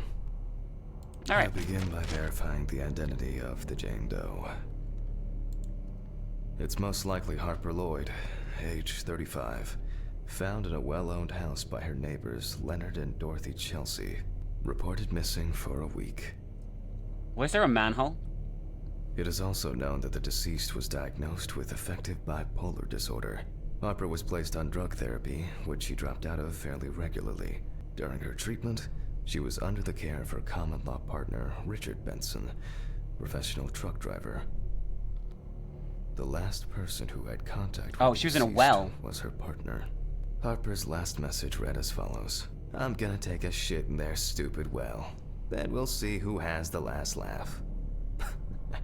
Nice one. This did not go well. Police records also show that Mrs. Lloyd was in constant conflict with her neighbors. The constant parties and subsequent brawls made living in the area nearly impossible, especially when Lloyd's partner wasn't around.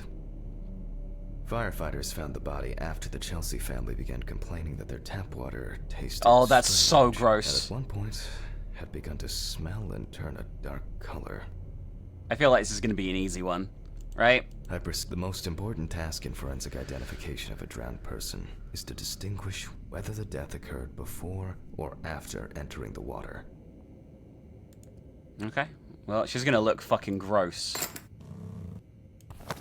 Okay, Oh. that could have been worse.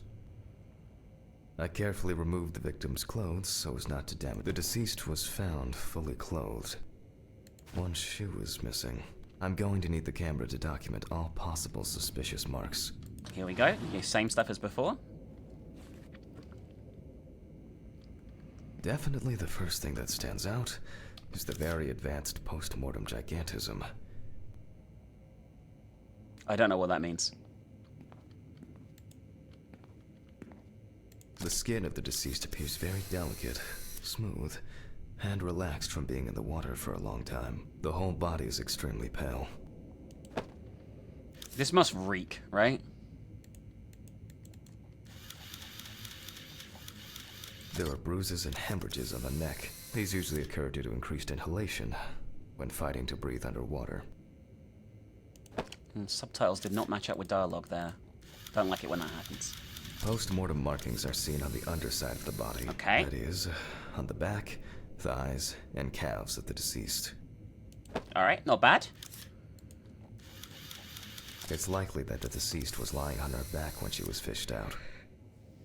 Okay.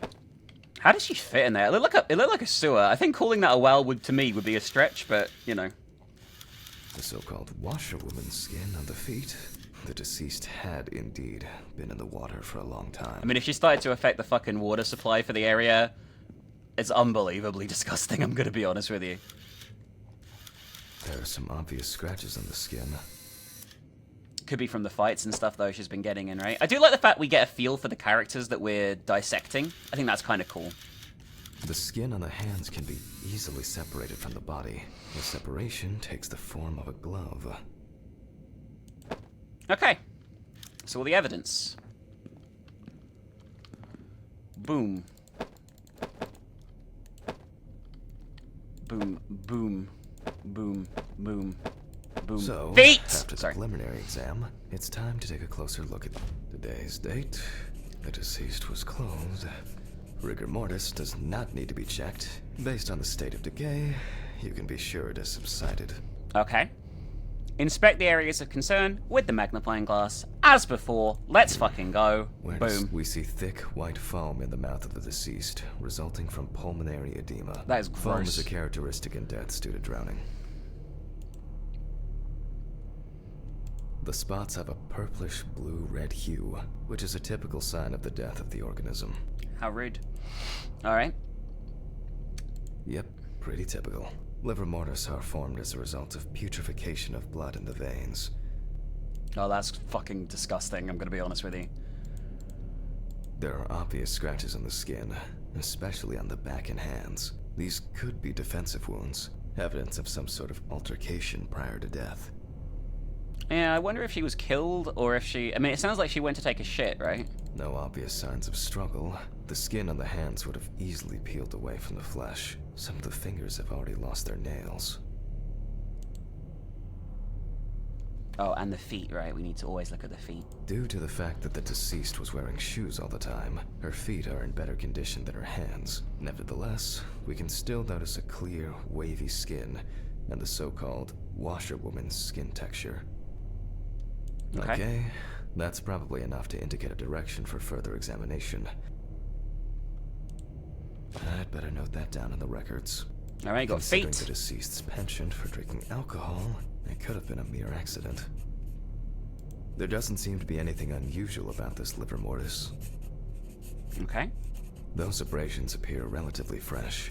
No healing or scarring is visible. That seems the Marks thing to found check on out the to neck me. and foaming at the mouth are typical signs of drowning people. Oh, a mushroom of foam coming out the mouth. Diffuse spots are caused by blood rotting in the veins. Oh. Hands heavily wrinkled from submersion in water. Typical washerwoman's skin. Okay. Their distribution suggests that the victim was probably lying on her back when fished out of the water. Maybe it's just abrasion, or maybe the result of a fight and being pushed into a well. Possible. In this case, the question is, was drowning an accident or of suicidal intent? I don't think it's Liver moist of a suicidal. different color could indicate poisoning with carbon monoxide, cyanides, or nitrates. However, this is not the case here. Fortunately, the skin on the hands didn't fall off. Otherwise, I'd have trouble identifying the deceased. A simple trip, loss of balance, and as a result, you end up in a deep hole with no way out. That's all. Before I begin the dissection, Okay. I'll make sure the suggested identity is correct. How do we do that? The suitcase with the fingerprint equipment. Oh, should shit. be around here You got to somewhere. fingerprint the corpse? Oh, that's kind of cool. Alright, where the fuck is the fingerprint? There it is. Boom. Here it is. If the body of the deceased is well preserved, fingerprinting is similar to that. With decomposing bodies, the tissue of the pads on the fingers tends to shrink. To remove these shrinkages, a mixture of glycerin or air is used. I need to stop a bit. Slow down. The fingerprint sheet should always be checked. Slipping fingers, too much or too little ink, or inaccurate hand position can make fingerprints illegible. Okay. Return to the autopsy. I'm going to conduct a dactyloscopic examination. If in fact the deceased is in the police database, I will find her. Okay. So we just get a Glycerin fingerprint here. is injected successively between the nail and the skin of each finger. Oh, The this is substance gross. Then enters the fingertip, removing shrinkage and wrinkles. Oh! I don't like it! Make it go away, guys! I don't like it! I don't like that at all. That's horrible. Alright. In you go. Shove it in there. Jam it in the jam. Hell yeah. That's what we like to see. A lot of jam jammed in the jam. Come on. There we go. Oh, yeah. Right through there. Hell yeah. Now I have I no take idea a how brush. realistic this is. Only when the skin is taut and elastic can you use ink. Brush the entire palm with pigment. I mean, I'm doing my best here. I think it's enough. Okay. I'm getting fingerprints. In the case of drowning victims, you have to be extremely careful. The skin may fall off the hand like a glove when you take the print.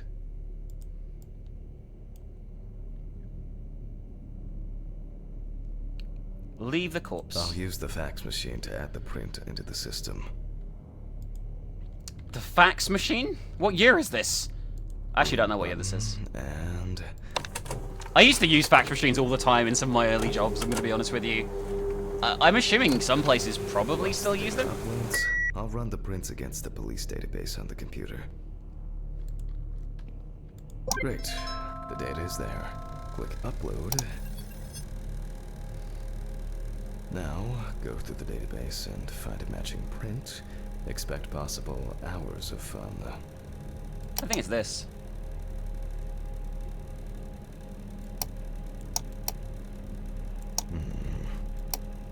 One more. Analyze button. I feel like this is the same. And we have a result. Everyone has a story to tell, even if it's just a police record. There's no way this PC would run this fast, by the way. So, as predicted, the deceased turned out to be Harper Lloyd. That went smoothly. I'll print this out and attach it to the medical records. There we go.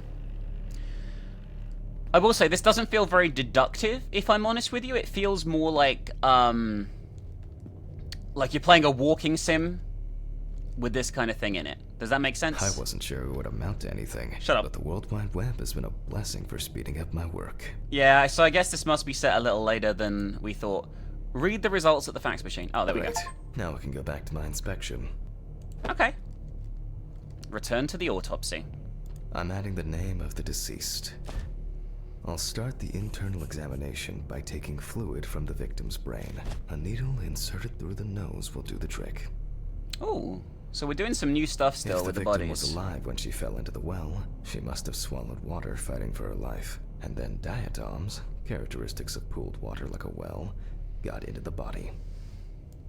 Alright, I guess we're gonna find out. Give it a good old suck. Alright.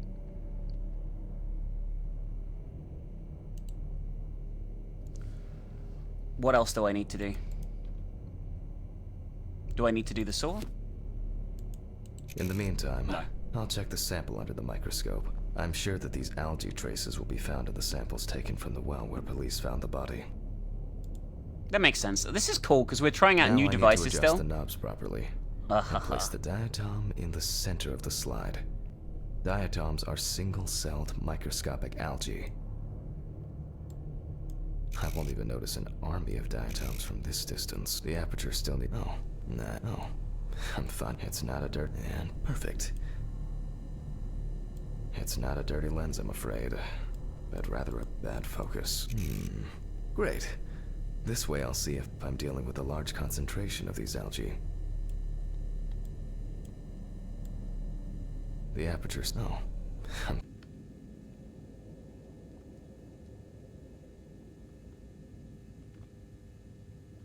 As expected, we find the aforementioned algae in the solution.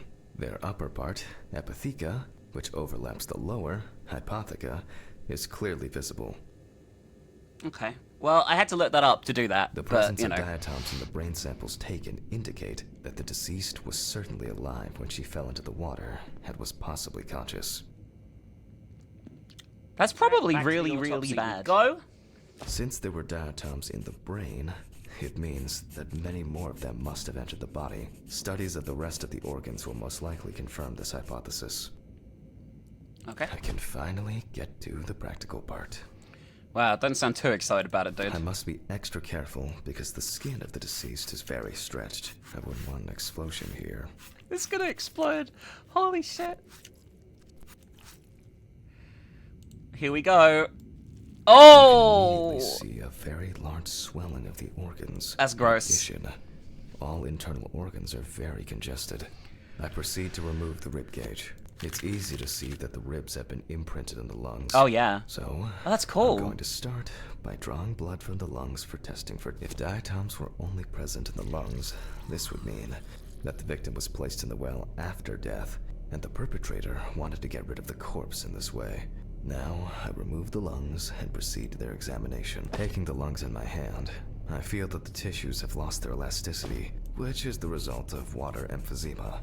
In addition, there is significant swelling of the organs, and as a result, we have a nice imprint of the ribs. The emphysema itself, it's clear how far it's progressed, which is characteristic of drowning. Okay. Lung tissue lacking elasticity with advanced emphysema. Okay. Corpses found in water are worth examining with a tomograph. However, I can't count on such luxuries, so I must reach for a more archaic technology. A bucket and water. I have no idea what this is, so let's go and get it. Oh no, I don't like the way the lights are... The lights are fucking again. The lights are fucking? Those goddamn lights fucking all the time. Who... Has anyone been here? Chill out, dude. I hope no one dipped a mop in it. Well, It's okay. best to go to the lab for this. His tone changes so abruptly. He could be completely freaking out, like, what the fuck? And then it's like, yeah, everything's fine now. A few seconds later. Historically, the lung flow test is used to detect infanticide. Oh, interesting. Let's fill this up. The water should be at room temperature. A bucket of water. We work in a shit place, by the way. This place is falling apart, it feels like. Perform a drown For test. this, I have to place the lungs in a container of water. This checks if there is air in the lungs. And speaking of lungs, everything is ready to bring them here. We could just put them in our pocket and carry them with us, right? Oh, shit. Everything's fine. Of course, such a study isn't without flaws. Air may have entered a newborn's airways during resuscitation attempts. Gases released during decomposition could also give... In this case, however, it's about something else. Namely, the amount of fluid in the lungs. Alright, let's go. Let's take the lungs for a Test plunge. this, I have to place the lungs in a container of water and wait to see if they fall or if they will float on the surface. Oh, okay. I had to click there first. In we go. The lung plunge. They're floating. Oh, no, they're not anymore. Just as I assumed, the lungs collapsed easily. I guess that means there's a lot of water in them already. Alright, time for a dissection. Let's go, little lungs. The little lungs that could. You know? Fluid could have entered the lungs during panic attempts to catch breath underwater. Makes sense. But it could also be the result of bacterial infections or cancer, so further investigation is needed. Okay. I move on to dissecting the lungs of the deceased.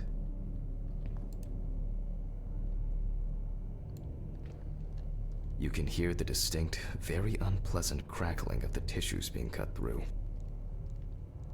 It's fine, The don't worry about it. parenchyma is remarkably pale, although small hemorrhagic foci and petechia are present on the surface. I've no idea what that means. All right. Now, I will check the collected fluid under a microscope. If we find 20 diatoms on the slide, it can be considered drowning, and our result is not false positive due to possible contaminations. Alright, so this did not work at all before. Although I won't even notice an army of diatoms from this distance. Great. Okay. This way I'll see if I'm dealing with a large concentration of these algae. The aperture still needs adjustment. The image is too dark. Oh, I'm finally starting to see something here. Oh, I'm finally starting to see the aperture still needs adjustment. Oh, I'm finally starting I think to that's see right. something here. It's not a dirty it's not a dirty lens, I'm afraid, but rather a So I had to look around again for a video on what to do here, but I think this is right. There we As go. expected. In solution, the diatoms are clearly visible. There are smaller and larger clusters of them. There will definitely be more than 20 of them. But is there more than 4 is the real question here, guys. That's the real situation. I'll make a note of all this. Alright, back to the autopsy. So far, this case looks pretty standard. It's clear from the beginning that it's drowning. Well, the procedure requires me to check everything anyway. Okay, so what next? So, I move on to checking the other organs. I ligate the heart, and then remove it for inspection. He sounds so bored, like, fuck, a fucking heart again? God. Strongly developed putrefactic hemolysis, the organ can be seen at first glance. Apart from that, no signs of a heart attack or other heart disease. Heart without signs of disease, strongly developed putrefaction. That's because it's been in water for like fucking ages, right? I move on to the next organ. This time, it's the liver. It's immediately apparent that the deceased didn't care for herself. Like most, the beginnings of cirrhosis are visible in some areas. I transfer the organ to a board and proceed to dissect. Okay, so we just have to cover all our bases, I guess, every single time. Which isn't a huge deal. But because it's scripted, it feels a little unnecessary. You know, it's not like we're deducting here what's happened. The game tells us what's happened. Clearly shows dilated veins and many small hemorrhagic foci. I must admit that this is quite a feat, considering the rather young age of the deceased. She Harper likes to enjoyed drink. Drinking so much that she might not have lasted a few more years. I have had lots of liver problems in my life. Not to do I with move on alcohol to the necessarily, stomach. but... I take a sample of the fluid for testing. Alright. Syringe. Boom. Suck, suck, suck, suck, suck, suck, suck, suck, suck. It looks very turbid. I'll see what happens after spinning, but that's in a moment. Now, I carefully ligate the organ, then cut it off. It's enlarged, probably full of putrid gases. This looks so gross. Alright. I transfer it to the board and carefully open it, checking the contents. Here we go. Let's get those gases out there of the lovely little stomach. I feel like this is unnecessarily... One thing you'd never get used to is how much this task smells. I can imagine. So it's like letting out all the farts, right? That would be what this was. Fuck, I don't like this. Come on, you can do this. Come on. Come on. There we go. Okay. The stomach is full of fluid. I'm not surprised. And unidentified organic matter, which is probably leftover food. So let's check the diatoms. Again, but in a centrifuge for a change. The problem with examining drowned people is being able to show whether the death was due to drowning or whether something else contributed to the death. Cramp, heart attack, drugs, homicide, or some accident. Such an analysis requires viewing from different angles and a careful interpretation of the collected data, including those from the field. That's why it's so important to collect as many samples as possible. Unfortunately. Okay, this is one last little sample. Okay, and we need to... Set. 35 minutes, 25%. Okay, do the pipette later on. 35 minutes and 20... There you go. That worked this time without a glitch. Good. You right there? This actually isn't going to take 35 minutes, is it? It's going to probably trip the circuit breaker, though, I'm going to guess, which is going to be bad. Oh, no. No, everything's fine. No creepy stuff going on. I feel like we need more creepy stuff going on. I'll run it directly into the chromatograph and run it against the data from the police. I'm certain the analysis will show similarities between the fluid and water in Chelsea's well. Okay. So, do you think we genuinely, all this case is going to be is she tried to take a shit in her neighbor's well for revenge and fell in and drowned? Let me think. 3 milliliters should be fine. Okay. And we only need to do 1, so that should be easy. Down. Come on, put it down. There we go. Blop. Okay, now it's the chromatograph's turn. Chromatograph. That's how you say it, by the way, not chromograph.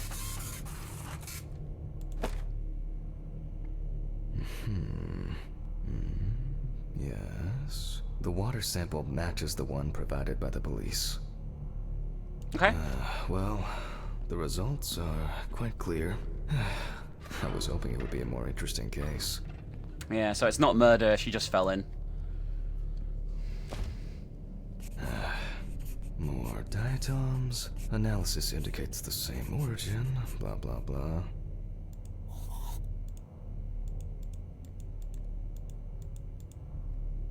There's little left to do. I'm going to check the airway patency of the deceased. Interesting. Looks like there's something stuck in the trachea. I'm moving to the board for further inspection. Oh. I mean, so maybe it will be a little different. I mean, it still seems like drowning is the case, right? But like, we'll see. Trachea. I dissect the trachea and open the organ. Inside, I find a wedding ring. Jesus Christ! Interesting. Let me look at it.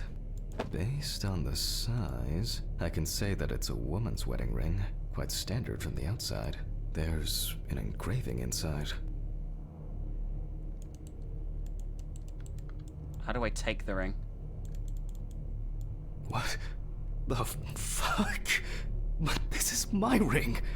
Alice's ring. But how did it, but this should be at home. It was taken, it wasn't in the box. At home. Is she the thief? Oh shit, okay. I have to check this out. Where are my meds? It's alright, dude, chill out, it's fine, it's fine. Are my meds? It's fine, it's fine, it's fine, it's fine, it's fine, it's fine. Don't look at whatever's in the toilet. That's right, wolf down those pills with a health. That did not sound good.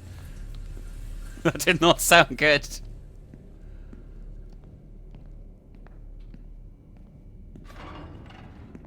What are we doing now? It says that's enough for one day.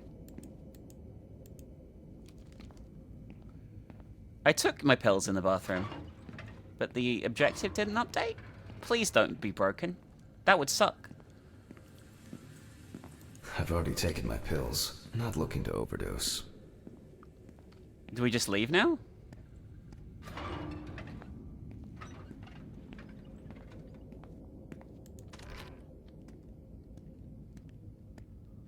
Oh no, don't tell me it's broken. I really hope it's not. This game has had quite a few problems that I've had to, like, edit my way through already.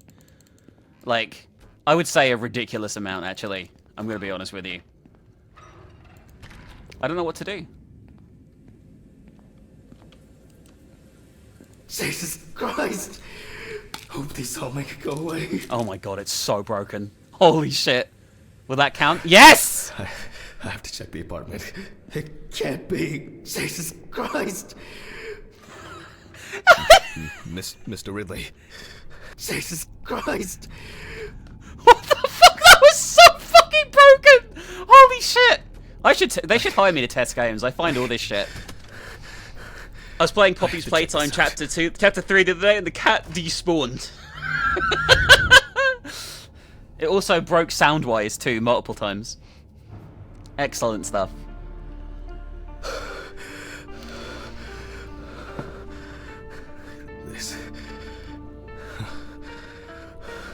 This can't be real. Where is it? Where is it? Where? It was missing earlier. I'm sure. It's not here. It's not. I need to go. I need to go. Okay, call Steven, it's fine. This is sick. Fuck. So she stole it, or her boyfriend stole it, maybe. Come on, Steven.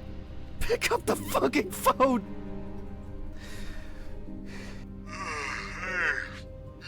What's up, man? They took the ring. What?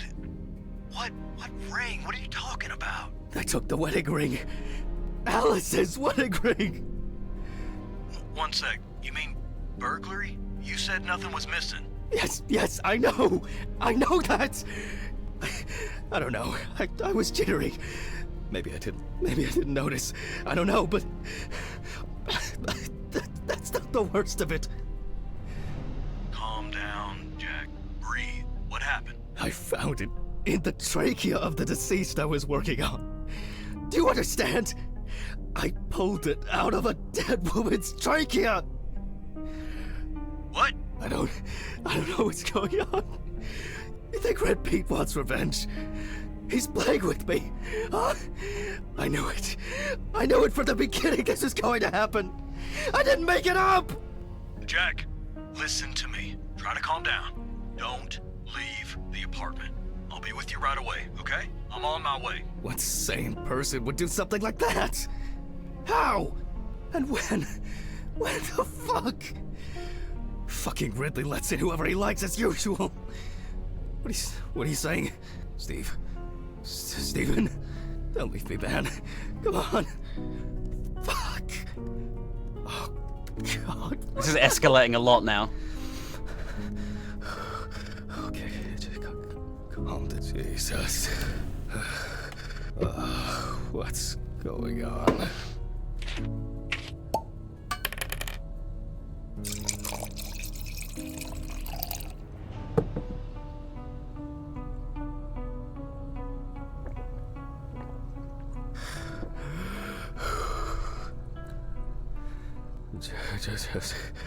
Just one sip more. Yep.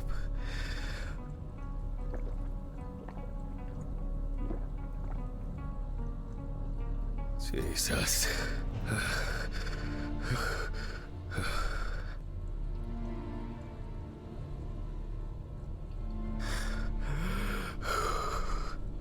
I guess we ended up getting Red Pete sent to jail. Just one sip more. Okay. Alright, that's chapter 2 complete anyway. Interesting. We're on chapter 3 now.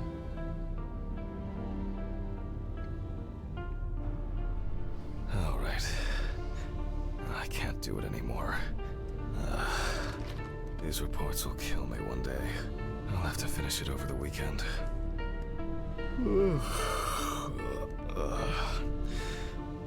It's time to go to work. Did Steven ever come? Like, what is there? I got the trash first. What's this weird gap in the story? Jesus. Fuck. Maybe I'll just ignore it. Just answer the fucking phone. Yes. Hi, this is Charlotte. I guess I interrupted you again? Yeah, stop calling me at this fucking time. No, I just... I wrote reports in those last sections, and I was just about to leave for work. to call. Yeah, definitely. What's up? How are you? I'm good, thanks. What about you? Okay, nothing new. I had a few days off. Oh, that's nice. Then... Did you have a moment to look for something for me? Something for you? Well... the photo with, the photo I asked you for? It hasn't come yet? Oh, sorry, but I said it a week ago. No, not yet. Maybe I'm too impatient. I'm sorry for rushing you. You have so much on your mind, I thought maybe you forgot. It's okay. No worries. With my pills, Pills. I almost forgot to take my pills. So you see, Yeah. I have to go now. Yes, sure. Let me know if you still haven't received the letter. Then I'll try... well, maybe I'll find something else. Oh, really? Could you? It would be great if you could. Really? Yes. I know it means a lot to you. Well, I won't hold you any longer. Thanks. Bye. Bye. Take care. Bye. Damn. Did I mess up the address? How am I gonna get those pills? Maybe I should invite Charlotte to do something herself. That would be a safer way of doing it. Like, mail can just be really, really fucking shit anyway, right? Like, it doesn't mean that you necessarily fucked up, dude. Like, it could just be the mail service. Ugh. Why is it so wet? We're always so wet. I shouldn't be this tired.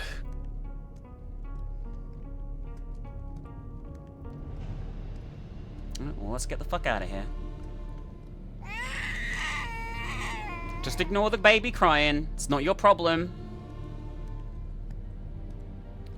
Everything is, like, deteriorating, like, for him at the moment, which makes sense, I guess. His mental state is, like, going to shit.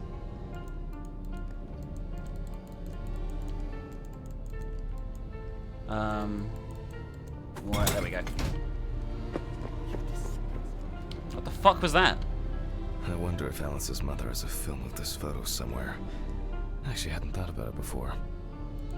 I should call her on Friday. So we had a few days off work after that incident.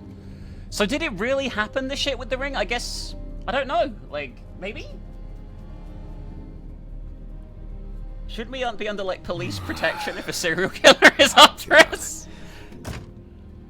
Why I don't do fucking like know. Sleeping so much. Huh? What the fuck was that? Good afternoon. Isn't it a bit early for you? I missed our invigorating. I think I'll get straight to work on this one. Focusing on something will do me some good. Are you sure? What if there's another fucking thing inside? Christ, this one's heavy. Yeah, it's a big boy or girl here. Let's get them over to the thing. Come on, we can do this. We got this. We got this. Hey, Mr. Ridley, I need help. I can't lift this bag myself. Move the body bag to the autopsy table. Ridley! Ugh, wasn't easy. But at least I can start. Protective glove. I guess we're not wearing an apron today. I guess Dorothy ordered it. I think I'll skip recording a video for the students today. Yeah, it's probably for the They don't need best. to see me and the body. Ugh. And they'll still... November 27th, 1991. 5:14 p.m. Conducted by Dr. Jack Hanman. Okay. James Evans Evans had previously been convicted of possession of stolen goods, robberies, and drug trafficking. There were also attempts to accuse him of leading a criminal group responsible for burglaries in the New Orleans area. What? Burglaries in the New Orleans area? This is... It's a rather strange coincidence. Okay. The body was found naked and mutilated, clothes, probably belonging to the deceased, were found lying nearby. So this is a murder. The body was found inadvertently in the woods near Peetsville. The dogs picked up the scent while searching for a missing boy. The deceased's father, James Evans Sr., is a local businessman. He was the one who reported the disappearance. At the time of the report, his son hadn't been home for 3 days. Police photos show that the body was not even particularly hidden, but only covered with a thin layer of soil, branches, and leaves. Okay. Sounds disturbing. Yeah, this isn't good. I wonder what condition the body is in then. About to find out. The bag. Oh fuck. Oh, Jesus Christ! This level of mutilation. Fucking hell. This is going to be a dirty job. I'll check through the bag the police left. The bag the police left. Uh-huh. Is this his head, I'm gonna guess? Maybe there will be something worth noting about the victim's clothes. Hello. Leather plain cotton t-shirt. Classic jeans. Well, dirty and torn. Certainly not my style. Is this?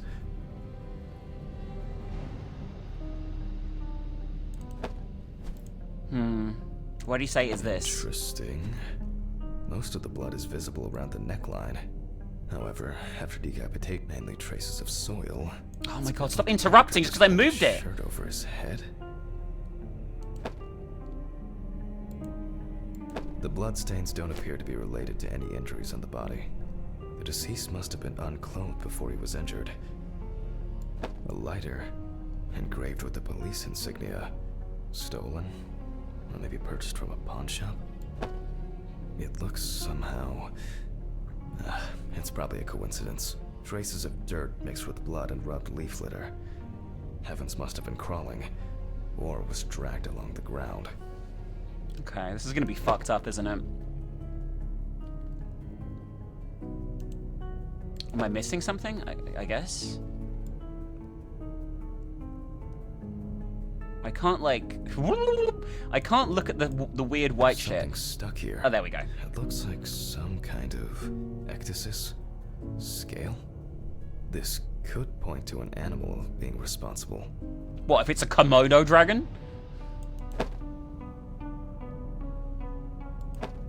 There's more stuff missing on this that we didn't know. Oh, you can push it? Ah, that's what he was talking about. What else could I expect? Weird. Someone obviously didn't want to put in the work. These clothes haven't been thoroughly searched.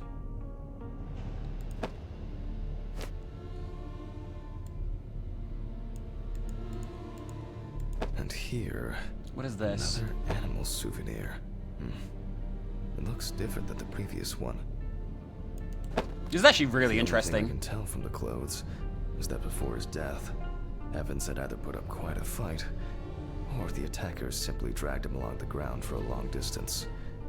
In turn, and this is certainly strange, the injuries themselves were inflicted only when he was naked. Hey, that's what I'm talking about. Okay, I'll take a look at the scales. They seem too different. Dorothy once brought an animal encyclopedia here. She performed an autopsy on an exotic animal smuggler. The guy suffered an accident while transporting illegal animals. Not only were the police needed on site, but it took nearly a day to round up his cargo. Dorothy had a hard time with that case. Did the impact kill him?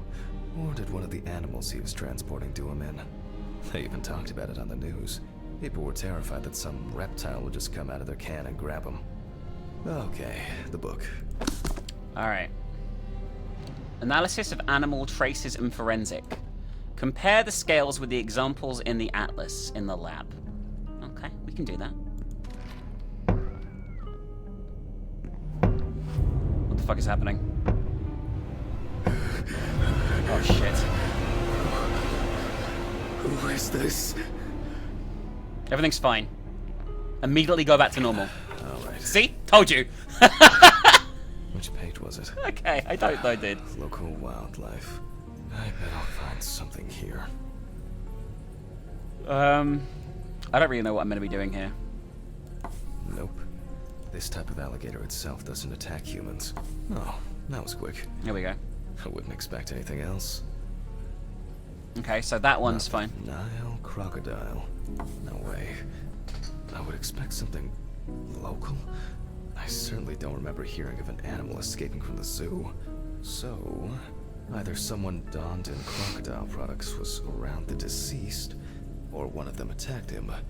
I'll examine the body and take photos. If an animal attacked him, there'll be traces. Ugh, Christ. Why am I so tired? Because you're not feeling good, dude. Coffee would be nice. What was I supposed to... the pictures. I'll have to show them to Dorothy. Too bad that we no longer keep our ranking. With something like that, I would come out on top. There's been a case like this for a long, long time. There is no need for this amount of talking again. Like, holy shit, Right. I really don't like I'll it. begin. Alright. I know some of you do, and that's totally okay, by the way. I just... The deceased skin is smooth and taut. This suggests an advanced stage of decomposition of the corpse. I feel like there's been a pattern lately of games with what I would call excessive amounts of talking.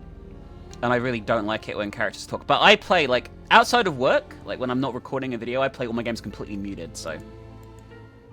I don't listen to music or dialogue. I always have to have some other stuff on. A human would make such a wound.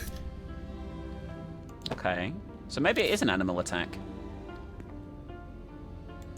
Maybe this guy's just really unlucky. Like, this looks fucking horrible. Such a wound could not have occurred during the victim's lifetime. Is it possible they were done post-mortem, though? I guess we'll probably establish that at some point, I'm gonna guess.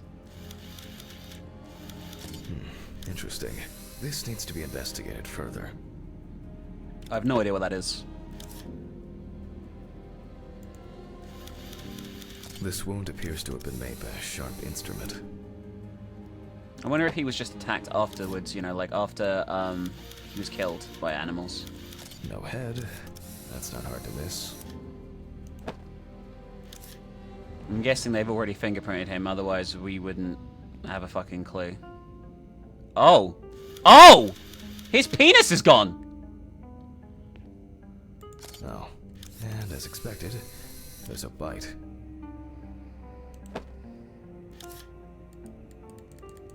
Not gonna comment on the fact his penis is missing? Isn't that like a key? I'd say that's quite an important thing. Couldn't have tied himself up like that. It looks like some sort of attack or kidnapping. Definitely human involvement with that kind of thing, right? Unless he was into some kinky shit. Yeah, I can't take a picture of his severed penis, which seems quite a major flaw, I'm gonna be honest with you. Like,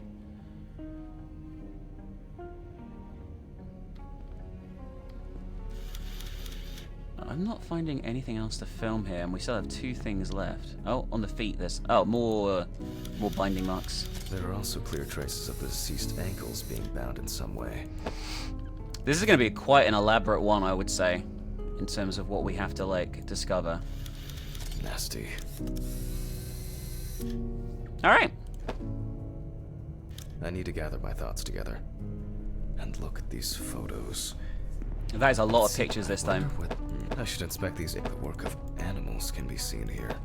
Like torn meat. But I can't tell from the photo what animal did this. Take a picture of the bite mark from the photo board.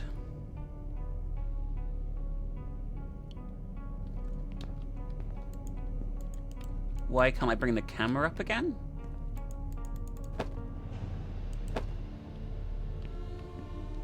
This looks very promising. Okay. The bite is clearly visible. It should be easy to compare with the encyclopedia and identify the It cause. looks like a fucking shark. I just need to make it a little bigger. It'll be faster than physically measuring the bite. Okay, so we're going to use the fax machine to enlarge it. I didn't know fax machines could do this, but I've only used faxes to send faxes, so, you know. I can never remember whether it was image up or image down. Don't worry about it too much. There you go. This is incredible. Ah, fantastic. Practically a 1-to-1. Just some tracing paper, a pencil, and I can check these in the encyclopedia. Use tracing paper in your office for further examination. Okay. Now, did I leave them in a drawer? Or maybe a box somewhere? Ugh. It's gonna be a pain in the ass to find, I don't probably. remember if I left them out somewhere.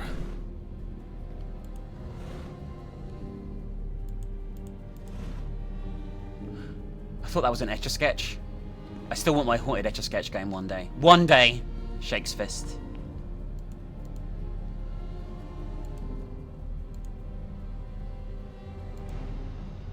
Also, the music in this is, like, increasingly fucked.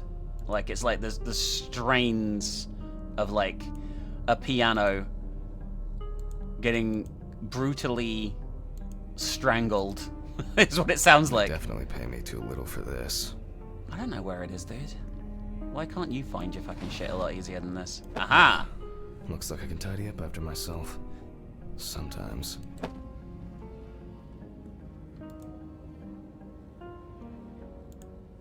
A very, nature-driven case so far.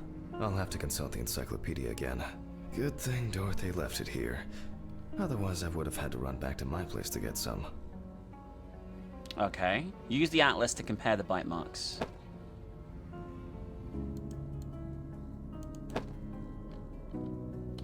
Where did I put the atlas? Did I just leave it in the desk in the laboratory? I think I did, right? Yes, I did.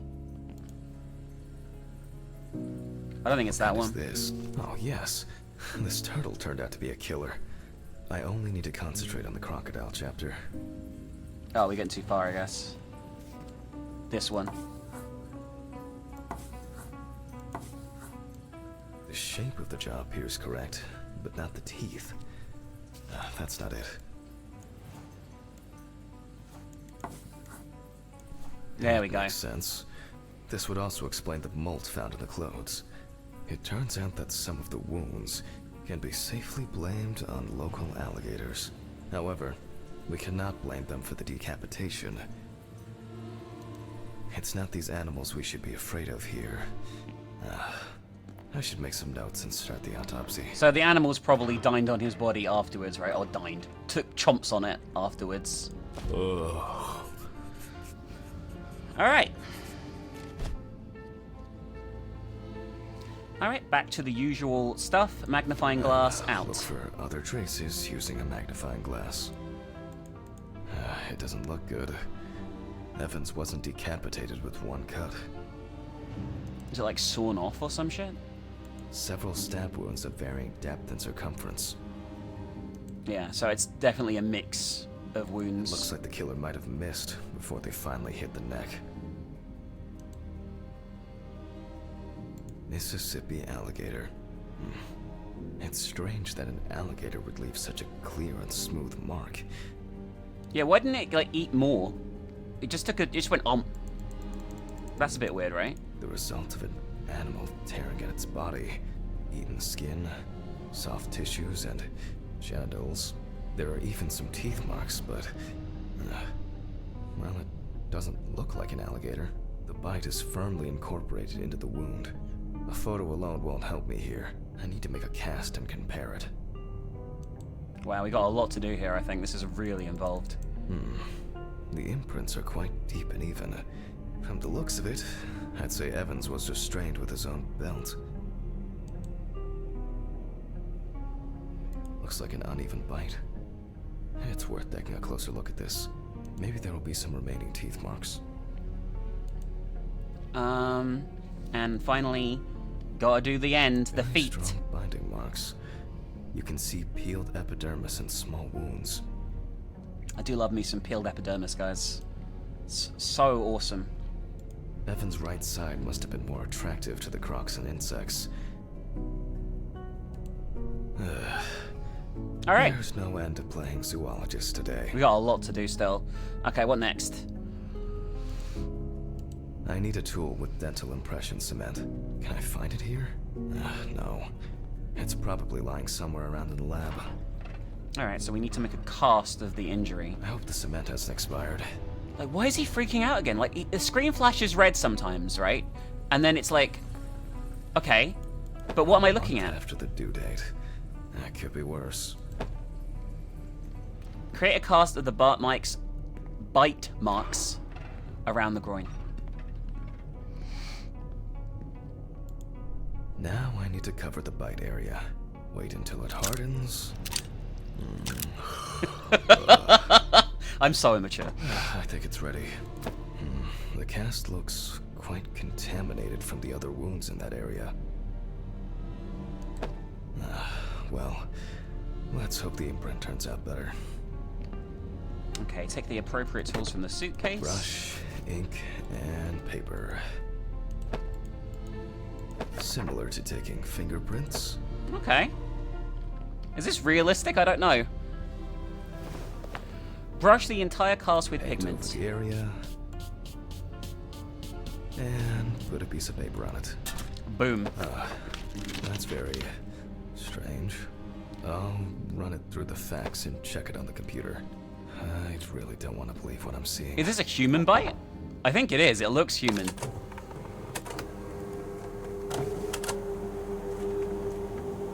Oh no, it is.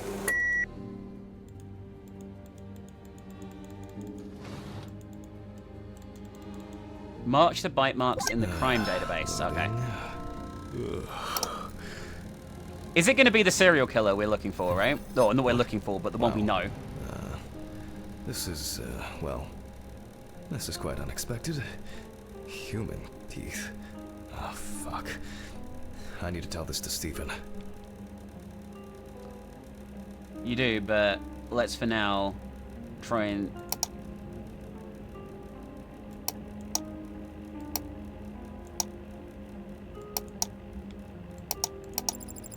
Did I pick the right one first time here? No match. Okay, no I didn't. That's fine. We'll just keep going. Maybe not everything is cataloged correctly.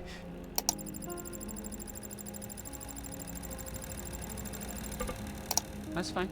Don't freak out. It's okay. It's okay. Maybe not everything is cataloged correctly. That looks a lot Loading. closer, actually. Yeah. Probably take a while.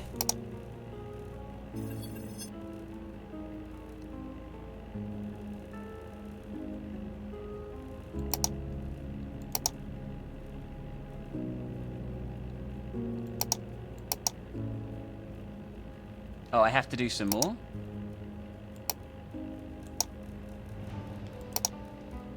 It's not that one. Could be that one, but I'm not sure.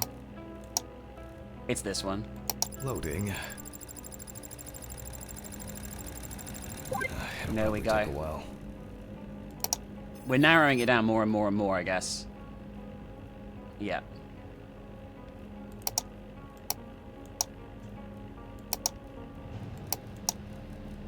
That's the one, I think. Loading. It'll probably take a while. Shut up. Stop saying that. No need to play any audio here. Finally. Oh, that was not good. What? The partial impression I have may match several people. Okay, this one is in prison, so he's out. Another in prison. Oh, here's someone with quite interesting tendencies. Oh, he's dead. It doesn't fit. This one doesn't either. I'm afraid this will remain a mystery. The killer's profile is getting more and more interesting. Okay. Oh, things are... We're freaking out. We are freaking out. My head. Oh, I can't think straight. Pills.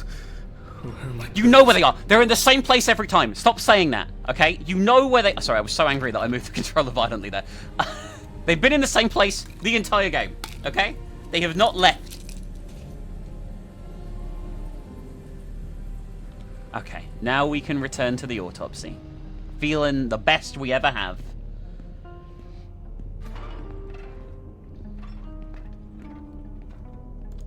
I'm going back to the body. Ugh. I need to make a note before I start the dissection. Oh god, we're still really early on. You can see that the tool used was sharp and smooth.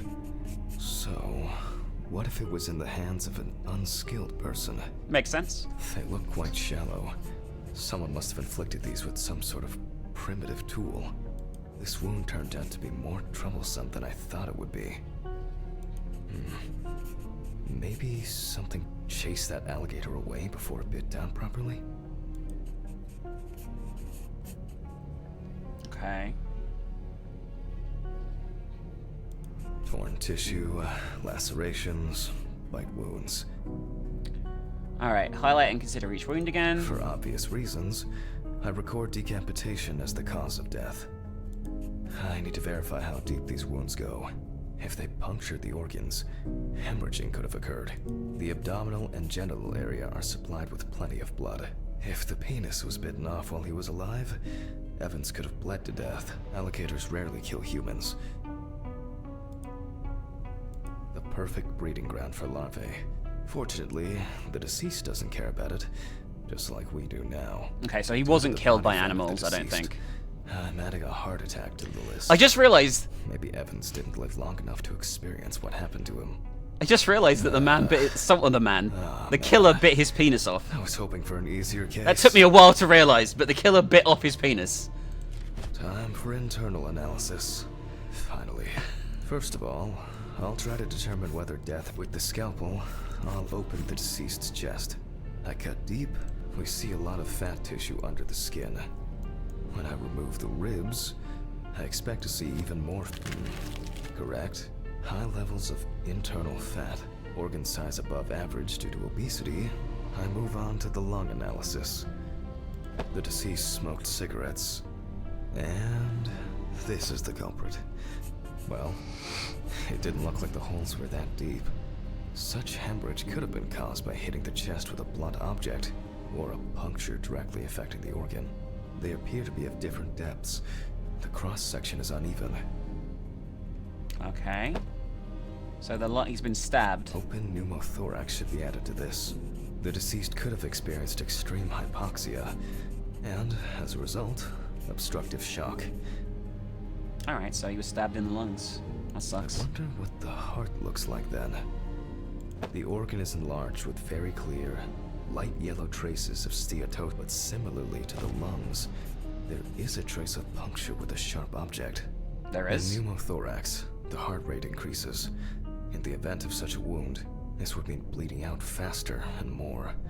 In turn, a sudden increase in the amount of fluid in the pericardial cavity could lead to cardiac tamponade, which is also a life-threatening condition. Okay. A deep heart wound penetrating the left atrium near the left pulmonary vein. I genuinely can't see it. Oh, is that it? Oh, whatever. Why can't I close the clipboard? Is there somewhere else I need to click? Oh no, don't tell me you're broken again.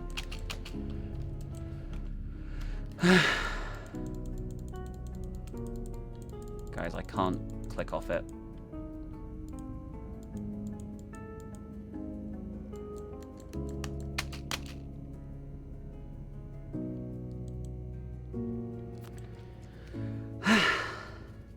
Why?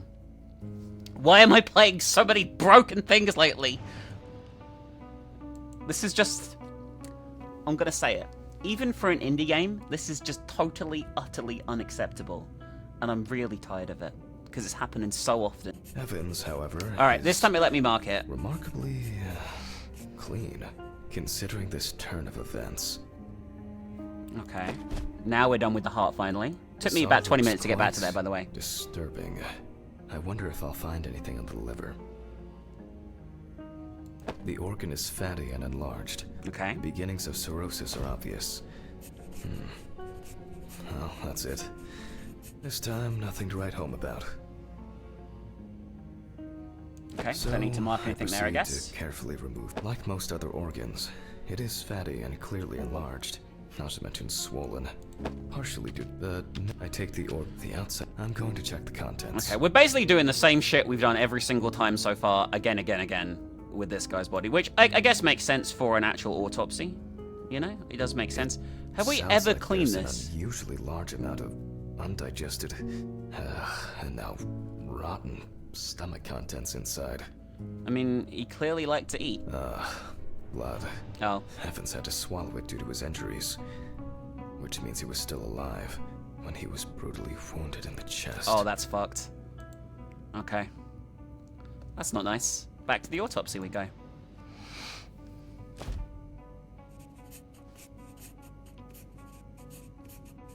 Okay. So he swallowed all the blood.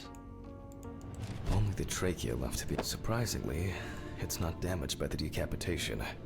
I move on to cutting it open. Okay. This is becoming more Okay. going through the motions now, at least. Carefully cut, and blood, just as I expected. Evans not only swallowed it, but also choked on it. I mean, that he had his head cut off. Looks like I can wrap this up. Let me tie this together. Okay, so the trachea is free from wounds. After he was abducted, stripped, and tied up, he was dealt several penetrating blows to the chest. Then his head was cut off. Evans was deprived of his genitals, and the body served as an easy meal for the animals.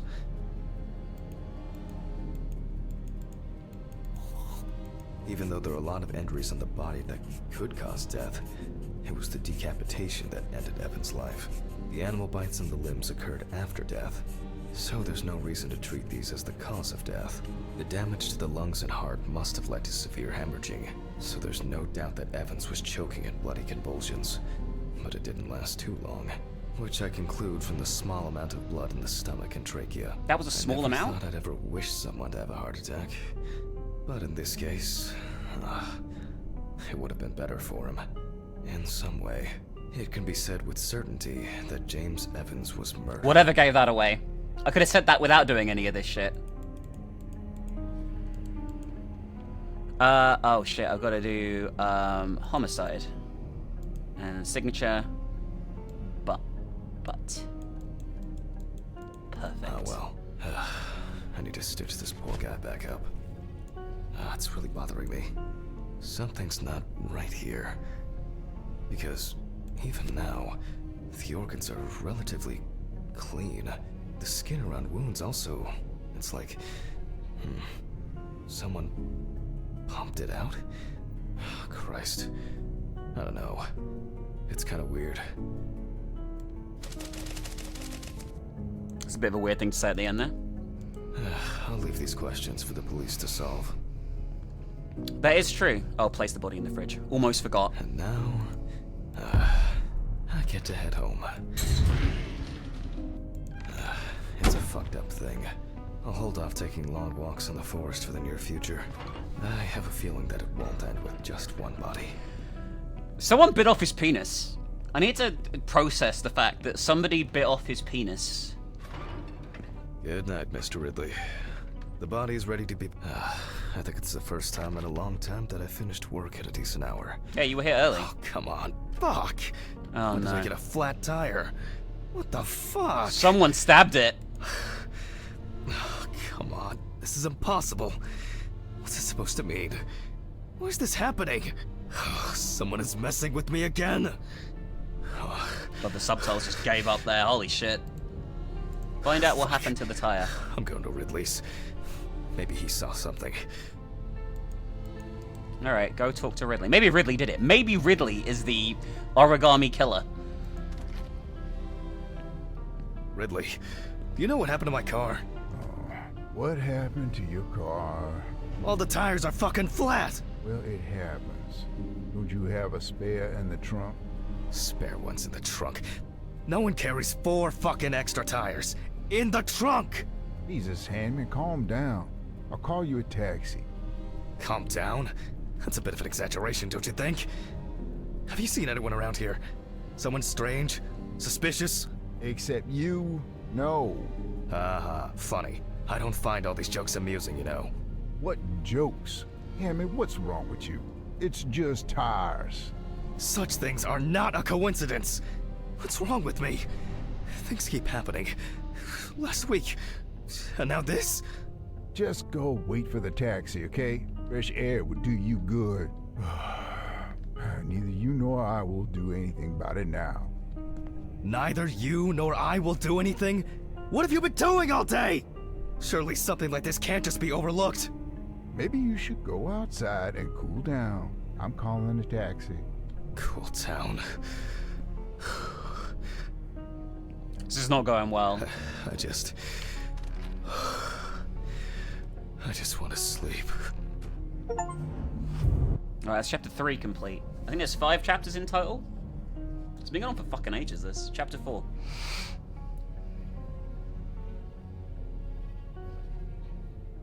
It would be easier just to move in and live here. I doubt I'll get reimbursed for the cab. Where's our fucking car gone? I guess we had it Huh? towed. What was that?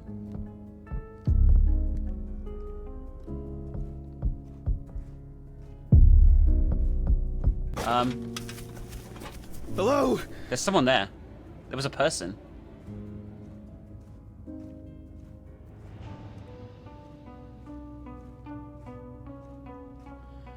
Oh, someone keeps coming into our room. Through the window.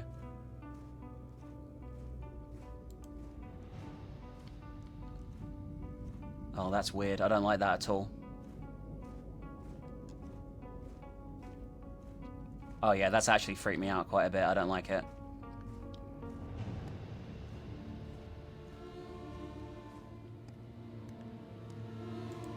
Damn. It's a good evening. Any news for me? About my car? You know, the flat tires? No. No, what? Have you checked the cameras? Anything? Handman, I cut my teeth working in prison. I know what to do. What? There were no strangers hanging around. Maybe you ran over something. What? All the tires? Why, possibly. You can congratulate yourself. Christ. You should try sleeping more. You've been kind of out of it lately. That's the first bit of sense you've made all evening. Good. The body is expected to be ready for pickup tonight, along with your lecture. What? What did no one... You still pontificating? Best hurry, don't you think? Oh, God. We have to do so much Fuck shit. me. I don't have the strength for this today. Have I taken my pills today? Did I take it? Or... one more 10 more won't won't hurt. 20 more won't hurt, it's fine. I need to focus. Alright, better. I don't have my... Okay, okay. One by one, Jack. Take it easy. Oh, a burning issue indeed. Then I'll move on to the body. Ah, shit. The lecture. I almost forgot. I'm gonna need the camcorder. Alright, it's fine. Don't worry. It's okay. No need to stress. This is making me nervous. There's no need to stress. It's all okay. We're gonna get the camcorder. We're gonna record a great lecture.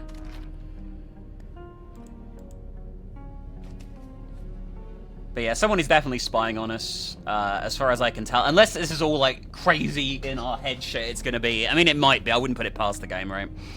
I hope it isn't all in our head and we are being stalked by a serial killer. But, I guess we're gonna find out.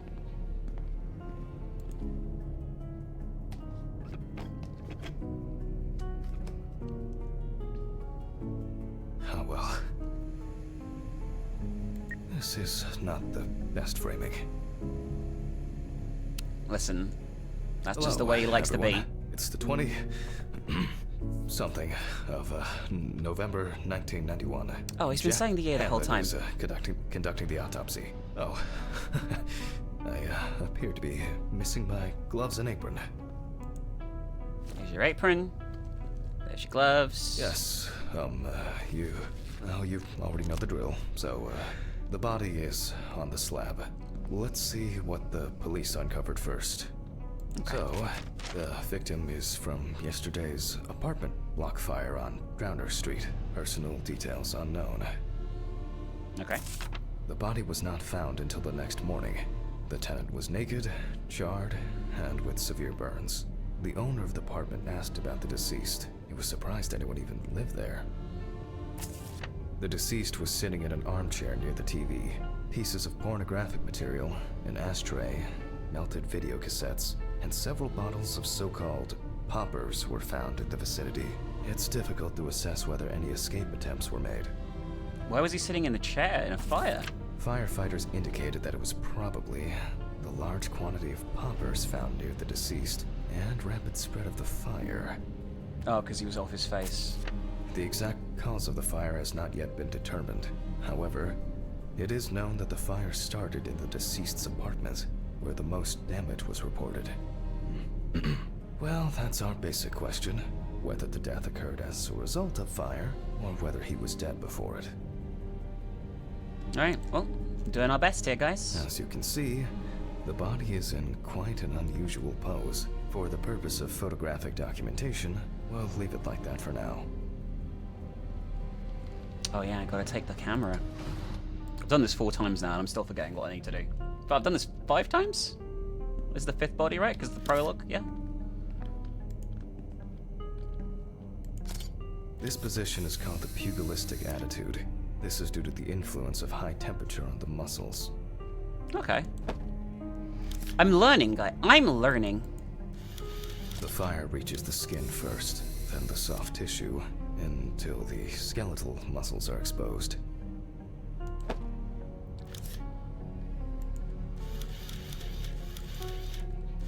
Coagulation occurs in exposed muscles due to their fibers shrinking.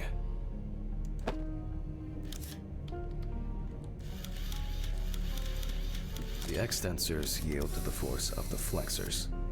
I don't know what that means, because we can't see it. The muscles contract and contract until the limbs become flexy and deformed. This is kind of cool information that I never knew The was a upper thing. ones are characterized by a triple bend, similar to a boxer holding his hands in front of him. I do feel like he's saying a lot of random shit here. Just that, 10 minutes you know. will do it. 10 minutes for the muscles and tendons to contract, like a steak on the grill. In the end, we're all just walking meat. Okay. Pin photos to the photo board, as per usual.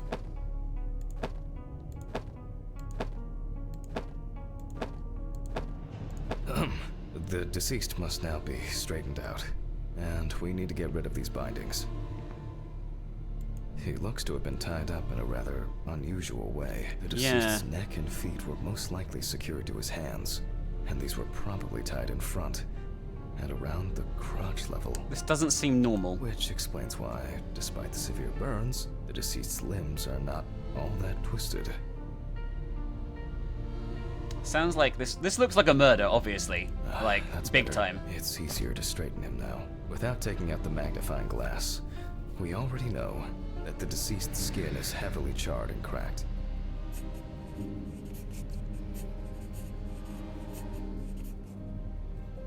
Okay. Magnifying glass, As for the let's other go. There are crow's feet visible near the eyes. Upper lip reveals front teeth. One of the incisors is broken. There's soot in the nostrils. Okay. This guy died in a really fucking horrible way, by the way. Like, this is The neck fucked. wasn't very tight. I don't see it leaving a mark on the skin. You can clearly see that this is primarily the front of the deceased that was exposed to fire. Okay. That's where the most burns The took place, I victim guess. sat in the chair the whole time, hence his back being in much better condition than this extremely burned area. Again, makes sense.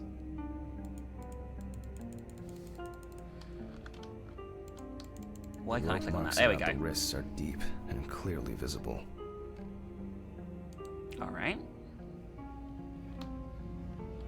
Looks as if a large flap of skin had detached from the calf. That's horrible. The rope at the man's ankles was tied much tighter and more precisely than the one around his wrists. Does that mean he did it All himself? in all, quite a lot can be deduced from this external examination. Okay. Severe burns, covering predominance of 4th and 3rd degree burns. He appears to be loosely tied. However, this is the result of the corpse drying out. The wound shows that the rope had deeply imprinted okay. itself in the tissue. The length of the rope was calculated, and appears that the deceased could make limited movements around the perineum. The burns reach through the dermis and hypodermis to reach the muscles. The body is covered in numerous areas.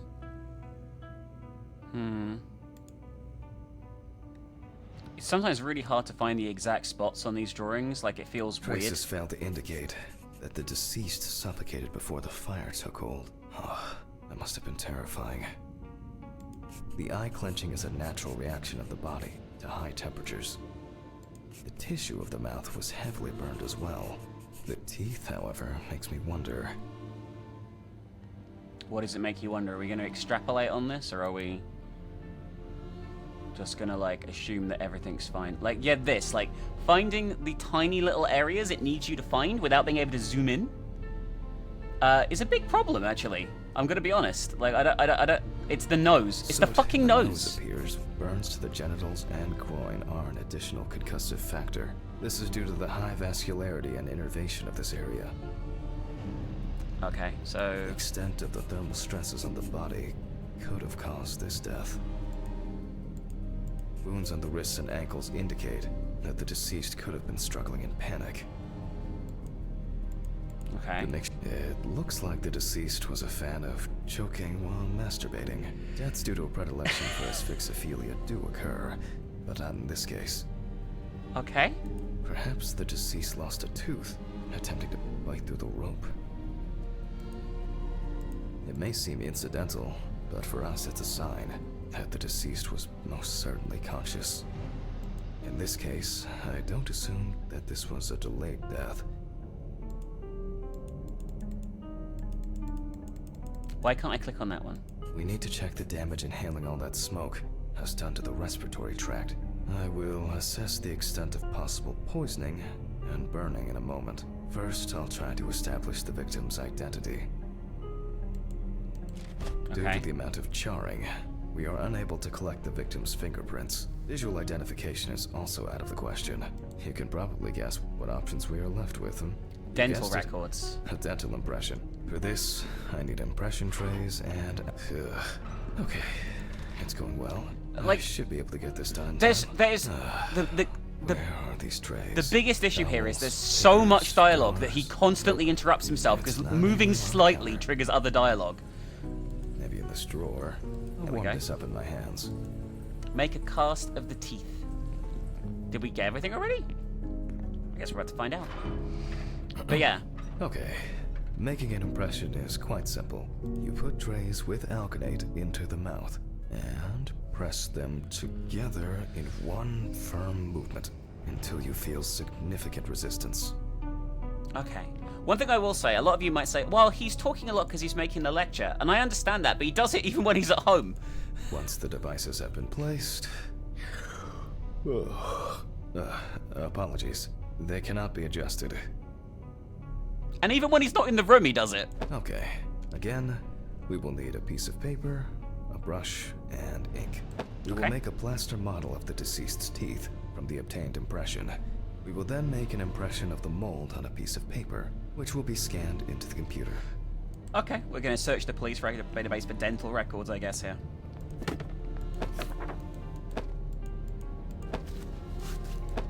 Same shit as before. Okay. Oh, we already made the cast. I didn't even realize. Brush the cast. You see, it seems so simple, and yet laborious. On the plus side, we don't have to worry about the gag reflex with the deceased. And no need to remind the subject to breathe either. Lovely. At least he saved the high cost of orthodontic treatment. Okay, you probably should stop talking now, dude. I'm not sure a lot of your students would find this funny.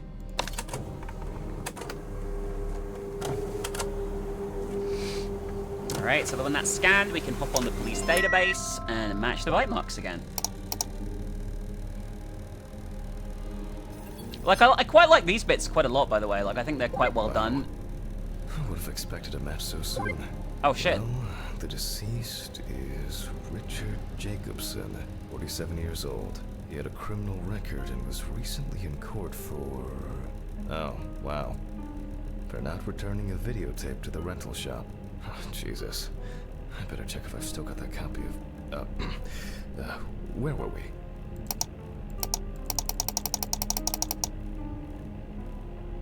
Okay, I'll add some details to the clipboard. I guess we're not printing that out. Okay. and This is we done by can move on Blockbuster. to dissecting the body. Clearly. This time, I'll go straight for the loppers. Why? I'll slice it piece by piece. Let me start here. Oh, because his I body's push so... hard several times. I see. Until I cut a given section. This is very slow. I was trying to do a double one there. Trying to can do a see double. that using a Trying to speed it scalpel up. would be pointless But there's here. no way, I don't think you can. Yeah, I guess he's just... The skin is just too fucked to cut conventionally. Which makes sense. He is lightly broiled. Lightly is a strong word as well here. Very broiled. Solid crunch. Almost there. I still try and do the double. It doesn't work. Now we peel back the skin. Oh, ooh, look at that. Look at that. Look at that braise. He looks Now like, to remove the ribs. he looks like, he looks like Wagyu beef. And we can check out what's going on in here. And you see that a lot has happened. In fact, the entire abdominal That is cavity gross. is flooded. Blood and other fluids have seeped from the blood vessels, flooding the abdomen and chest areas. We have to get rid of this. I'll go get a cup or a ladle. Don't we have like a vacuum thing that we're meant to use to suck this out? I guess because we're running like a really shit lab, right? I think I saw one somewhere here. Aha. Aha. I don't have all night. I'm going to need a vacuum pump. Great. Running around for everything starts again. Why can't things be tidied away properly in this Need to go damn and ask for mortuary? the pump. I'm gonna get Ridley. I wonder what this pump is. Stop talking! Mr. Ridley? Mr. Ridley? I'll just go to the basement and check. It just flows so badly. It's unbelievable. Holy shit. Like, that conversation just was one big word salad vomit. Salad. Alright. Hopefully something scary happens in the basement. Like, I've quite liked this Rusty. as like a crime simulator sort of thing. I think this is pretty decent as one. But as a horror game, I wouldn't call it a horror game much so far. I'd call it like a crime sim is what I call it. And that's fine. I like those. Where is this infernal machine? Where is this infernal Wow, machine? that's heavy. Can I fit through the door with this? You gotta pump it real good. We're gonna vacuum out his chest. I swear I'm going to have an accident here one day. Like Alice, when she twisted her ankle on those stairs. We were supposed to go to the mountains then. It was supposed to be our first trip since... and Alice... Handman. Oh my as god. me, as always, she had to... Handman, are you talking to yourself or what? Huh? What? No, I just... There is a letter for you. I left it on your desk. Letter? For me? Yes, letter for you. Do I have to repeat myself again? No. Thank you. Where were you? I was looking for you earlier. Handman, I was retrieving your letter. Jesus, Ridley. Could you talk to me like a human being from time to time? I'm just answering the question. Right. Oh, by the way, the basement hatch is wide open. Maybe you could look into it? Maybe. I like this, by the way. Hammond, if you leave the autopsy mess again and go home, I'll put it in your all in your car, I promise. A letter. Fuck. Who delivers letters at this time? This is gonna be bad, I think. Sat in his office for ages. Just didn't want to move his lazy ass. Well, we'll put this down, then we'll go and read it. So, we have the equipment. Now I have to place it somewhere close to the table. Well, maybe we won't read it for a while, I don't know. Phew. I can finally put this thing down. Alright, just... What? There's no tube? No one's used this for a long time. I apologize to you all once again. Alright. First of all, I want to look at the letter. I feel like that's way more important than anything else. Can we read it? It doesn't appear to be on our desk, I'm going to be honest with you. So I guess it only shows up on our desk at a certain point, maybe? I think it might be the case. Oh god, that's funny. All right. These lockers could contain everything we need, or simply filled with people's crap. Locate the padlock code to get into the locker. Well, I don't know. What a load of bollocks is this shit? Why is there a brain in the fridge? What?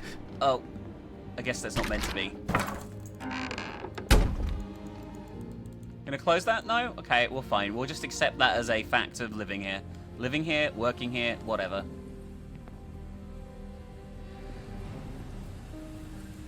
Ah, there could be a birthday maybe?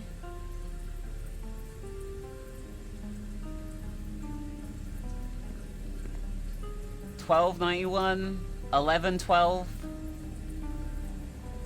I can't actually read all this, like, properly.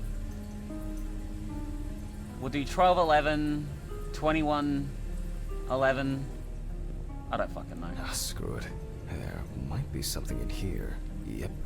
I'm sure I wrote the code down on a piece of paper. Oh, you wrote it down on the piece of paper. So it's, is this, hang on, this is your locker? Could it be in your office then? That seems to make sense in terms of where you might leave, like, a clue. Right? Like, if I was a clue, I'd leave myself in your office. They definitely pay me too little for this. Ah, here it is. 3649, 3649, 3649, 3749, 3794. I hate this. 3649. Man, my memory for numbers. What do we have here? Boxes of disinfectants, syringes, thread, antiseptics. Oh, that's interesting. But here... What is this?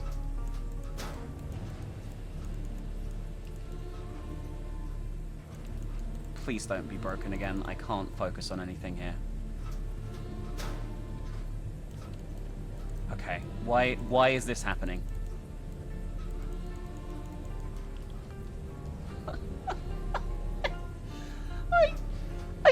I just need to get off this screen so badly. I don't want to do this chapter again.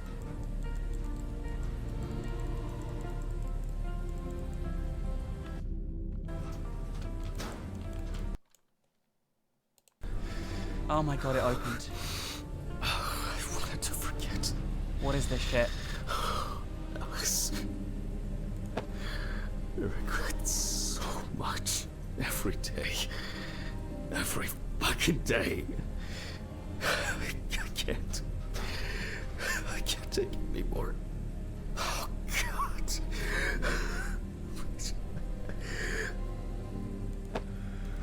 Okay. I can't. How do I... Phone. Oh. Do not think. Just don't. Okay, it's fine. It's fine. Answer the fucking phone. Office of the Medical Examiner, Peatsville. Oh, Jack. I was hoping to catch you at work. Hi, Dorothy. How's it going? Good, thanks. And what about you? You sound tired.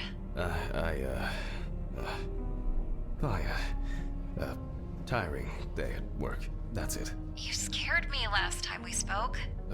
I'm sorry. I didn't want to cause any trouble and say what I said. Jack, it's alright. You're not causing any trouble. I'm not surprised at all that.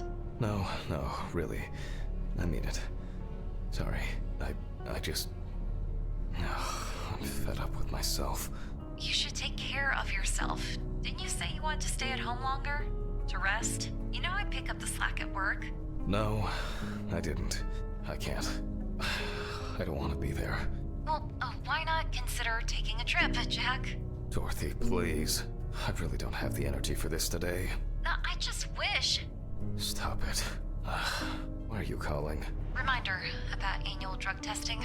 I thought I figured you probably didn't remember. Oh, yes. I've, had a lot going on. I, even forgot my own birthday. Leave your samples at reception on your way home. Someone will pick them up from Ridley in the morning. Probably Steven or someone else at the station. Sure. I'll try not to forget. Okay, well, Jack? Try not to do anything stupid, okay? Alcohol, your medication. You know you shouldn't. I have it all under control. No, you don't. I should be getting back to work. The results should be in tomorrow. I'll call you when we know. Right. Thanks. Goodbye, Jack. Bye. Annual drug testing. I'll take care of it before I go home. There's been a bit too much going on lately.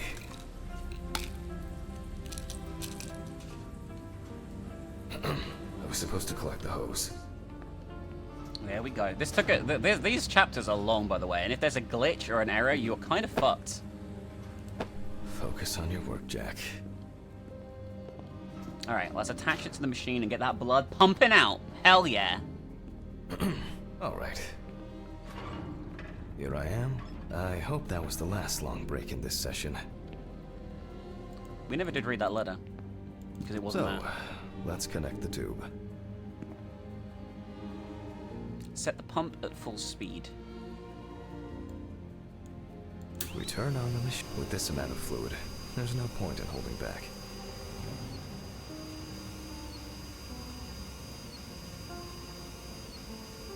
There we go. Giving it the old suck. Oh, they could make a whole game out of this, like sucking blood out of corpses. It's kind of satisfying, you know, to see everything sort of like go back to normal.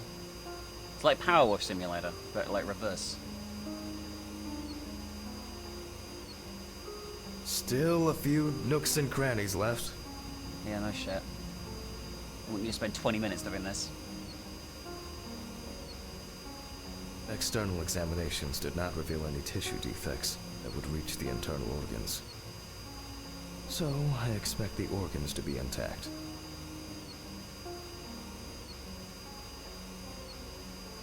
Can't really tell if there's anything else I'm meant to be sucking here.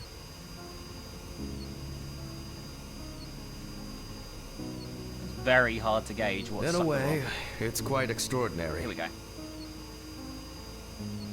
I like the fact he just feels like he has to talk here. This is realistic, just saying the weird little random things for the tape.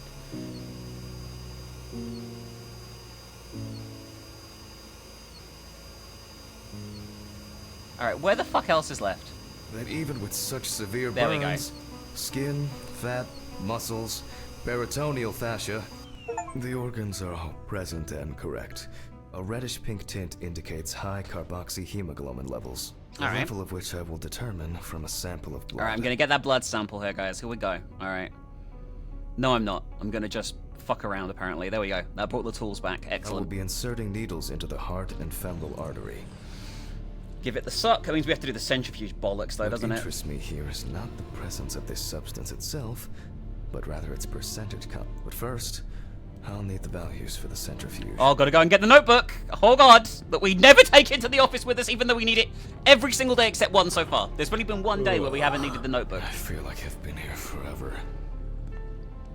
Jesus Christ. All right. Jack, focus. Just a little bit longer. All right. We're gonna use the Corpses centrifuge. recovered from the site of fire may have very different and complex histories. Burning is only at the surface. Underneath, it may be a heart attack, stroke, or pulmonary embolism. All right. 10 minutes, 85%, and 2 milliliters for the thing afterwards. Why can't I? Oh my god. I feel like this is just so broken half the time. I can't turn this at all.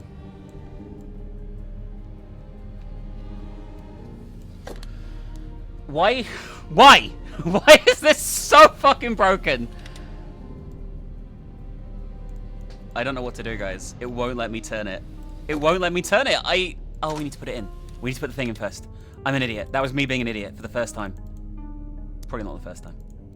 10 This minutes. particular case appears quite basic. 85% is there. Boom, However, did it. I would warn against making a diagnosis too hastily. We're due another Fire power victim trip, I does think. not always mean death due to smoke inhalation. Or The not? centrifuge has completed its cycle. Maybe they fixed the issue. So, as usual, I will take the samples to the laboratory, and I'll be back with the results shortly. 3 milliliters, then 6, I guess it'll be what it What is. exactly was I supposed to test for? COHB. In you go. Pipette, come on. I'll take 2 milliliters of each sample. I'm sure it said 3, but we'll do 2. Seeing as it wants us to. That might be different to the stuff in the thing, actually. Ugh.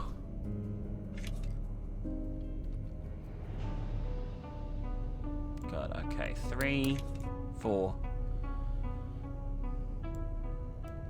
Collect the final sample.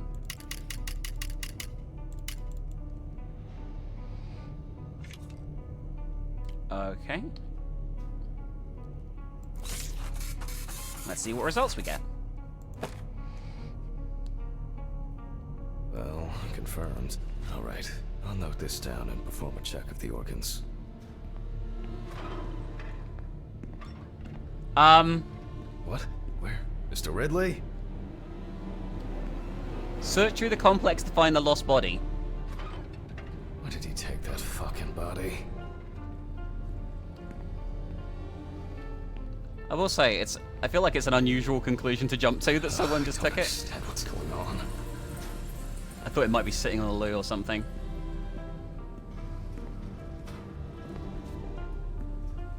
Something strange is happening here. Yeah, I think you're losing your shit, dude. I don't think this is happening. What's wrong with me? There's no body here. Why did you take the body? What body? Well, the body. You know, from the autopsy room. Christ, him. I didn't take any of your bodies. So who took it? I have no idea what you're talking about. But I... Get back to work. It's late. Is it going to be back there if I go back in the room? We should probably check this first to see if we're just going nuts. Yep. I think there's... I must have been seeing things. Results. Well, then we can... from the results... we can now be sure that the carboxyhemoglobin concentration was fatal. I think I should inspect the heart. The organ has a reddish pink tint, which results from the concentration of COHB and general congestion of the organ. Other than that, I can cross this off my list now. Okay. Nice and easy. No other symptoms of the disease. The heart's congested. Or do I have to click on anything? Exclude heart attack. Oh, I see. I'm an idiot. We will look at the lungs more carefully. From the outside, just like the heart, it is congested, and the color indicates poisoning. Thermal damage is visible here and there. And everywhere. Enough of the external exam. It's time to grab the knife and dissect the lungs. I need to check for any obstruction, burns, or clots. Oh, I see. Jesus. Alright, it's okay. I know you've had a long and stressful day. And stressful month, really, I'm gonna be honest with you. But, regardless. Alright. You can see changes in the lung parenchyma caused by burns and smoke inhalation. Nothing new here. Okay. So what else is missing? So let's complete the notes. And let's check the trachea. The color is the same as the rest of the organs. Significant congestion.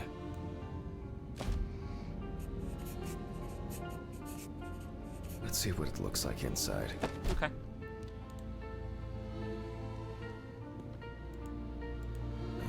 Okay, the final cut. Is it the final cut? There are visible burns inside. but Ow. What catches the eye the most is the amount of soot. Looks like our subject was in the thick of the fire. I mean, let's deal with the final notes, and we're ready to go. I feel like this is pretty clear. Let's deal with the final notes, and we're ready to go. Alright. Considered the direct cause of death to be severe carbon monoxide poisoning, leading to extreme hypoxia of the body. The extreme burns on the deceased's body and respiratory tract indicate that he must have been surrounded by fire. During the examination, no other factors were found that could have contributed to the victim's death. Environmental data does not indicate any third-party involvement. No, I think he tied himself up and was... Just need to add my John Yeah. Hancock and sew up the body. I'll close Alright. the body, trying not to damage what's left of the skin. As for stitching, well, it varies. It can be that the fire victims are in such a condition that there was... So for this job, a thicker needle and heavy-duty thread. Well, after storing the body, there's nothing left for me to do. But thank you for your attention. All the best, and good night. This was very simple. This was more like him losing his shit a bit, I think, than anything else this one. My Alright. God. That was actually probably the What easiest an day we've had, I exhausting think. Day. I need to get these gloves off and call a taxi. Oh yeah, 'cause we don't I have a car. swear I'm about to pass out from exhaustion. Like, this is doing... I think this is doing a reasonable job of showing pretty severe mental illness, I will say. But, like, oh, it's my office shit. I don't know what I'm doing. But, I don't know. Like... I'm still not entirely sure how I feel about it. You're in sample. Oh, no. Okay, quick. I think I have a container in the lab or office. This. Okay, this is it. Alright, we need to go pee.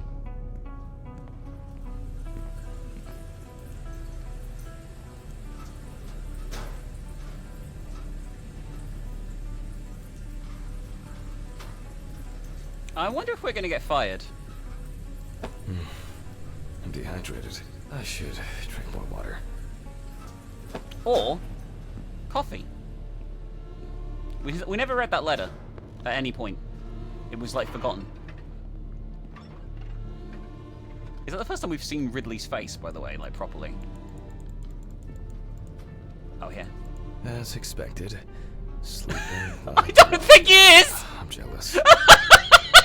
What a fucking glitch! The glitches in this game have been amazing sometimes. Just not when they made me lose like 20 minutes of progress or 30 minutes of progress. We never called the taxi, did we? And the objective has vanished. And Ripley's fucking face is missing. There we go. Oh shit! Hello? Fuck.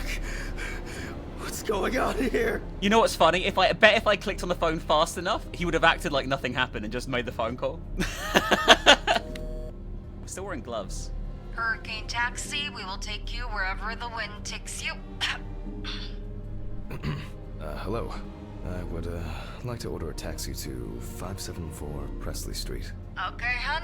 All of our drivers are busy at the moment. Best I can do is within the next hour. An hour? Oh, no. Alright. Let it be. Can I take your name? Jack Hanman. Okay, thank you. Do you have our loyalty card? Oh. Would you like to set one up? For regular customers, we have discounts and extra... Would that make the taxi get here faster? Well... I thought so. Thank you. Goodbye. This is already giving me a headache. Do we ever read the fucking letter? Jesus, what now? Hi. Yes, how can I help you? Jack, why did you do that? Why did you do that? Why did you do that? Oh my god! What was that? What the fuck? Why was there no audio cues with that? It was the weirdest shit. This was some kind of mistake. An hour here. I need a drink. Oh, strong. We're still wearing the fucking gloves. With the guy's guts all over them. Everything's spinning.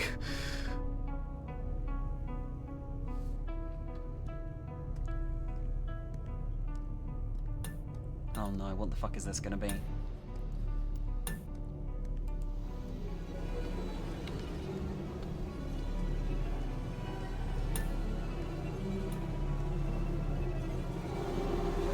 Help me. I mean, we gotta talk about this first, I'm gonna be honest with you. Otherwise it's just a bit awkward. Oh, this is a fucking pre-recorded fucking video? What the fuck?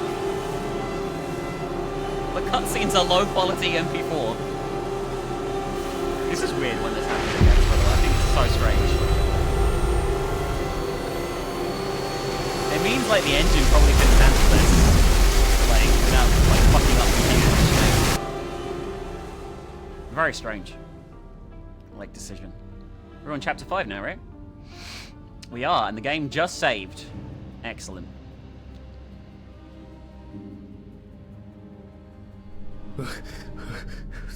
Do I... Is this...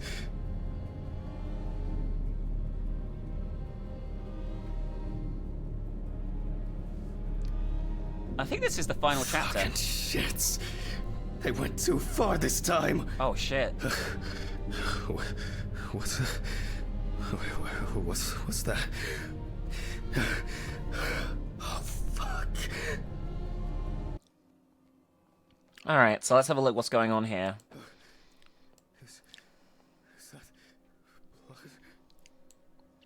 Is any of this actually happening? Mr. Ridley? What happened to the letter we were meant to have? He said he left it on our desk. Or whatever. We are really freaking out here. Holy shit. Just realized something. The volume is set really low. Let's fix that. There we go. I'm a professional. I know what I'm deaf? Sure, whatever you say, Henry. Why is that even funny? Do I need to bring you the evidence? Sure, if you have some. Not me. I think you slept too much myself. Go and see for yourself. I'm going home. The taxi is probably waiting. The one that left yesterday? Yesterday? How so? It's evening. Friday, November 29th, Hanman. 29th? Red Pete on the loose. Oh, sorry, I forgot that this was... Don't worry. I did too. Somehow. I just... oh my god. Should I call Dorothy? I've set up the cadaver ready for the autopsy, and she should be able to replace you. No. There's no need. I'd be happier staying here than sitting at home, alone. Just in case, let me know. Sure. He's being nice at least. Thanks. Hanman, I'm very sorry. Yeah, me too. Red Pete is on the loose. That's what the headline says on the newspaper. That's kind of cool. I like that little detail. I guess I should take my pills. Yeah, you should. Although I don't know if they're doing anything at this point. I should go to the cemetery later. So it's the anniversary of her death, Not today. and someone's thrown a brick through our window. Forget the most important of things. Is the brick still? Is this? I wonder if this is fixed. Cases like these can be extremely disturbing. It's gone. The window is not broken. What is reality and what isn't anymore? Every fucking time. Oh my god. Alice. No. It's only just... Oh, I'm so tired. So damn tired. You should not be working, dude. You're falling apart, man. What has someone done? I need to prepare. Voice recorder. I'm not sure you should do this, dude. I mean, we're gonna have to because the game wants us to, but still. This is like a terrible situation. It's November 29th, year 1991. The autopsy is performed by Dr. Jack Hanman. Let's look through the information. I think this is the last chapter, so things are really going to escalate here. Louvre, 30, tattoo parlor employee. Found in the morning at the sinking road stop on the outskirts of the city. According to the information provided by the aforementioned friend, the car belonged to the Hurricane Taxi Network. The company was provided with a description of the driver. However, they deny that any of their drivers fit the description. The police have been looking for the man since yesterday. Fuck. The body was lying in the grass beside the road, where it was spotted by commuters waiting for the morning bus. A friend at the salon testified that the last time she saw Amber was 2 weeks ago. It was her last day at work before her vacation. At around 9:40 p.m., she left in a taxi for a flight to Amsterdam. Investigators determined that the victim was most likely dumped close to the nearby forests. She crawled to the bus stop on her own, as evidenced by the traces of blood she left behind. Jesus, this is fucked. Alright. Why do people do such things? I'll move on. The deceased was... Now... photographic documentation. Does she look a lot like... She looks a bit... I mean, we've only seen, like, the pictures on the fucking... You know, in the house and stuff, so it's hard to say how much she looks like the other girl, his dead wife. But, I mean, this is really fucking bad, right? Holy shit. There we go. The deceased's skin is extremely pale. No livor mortis is visible.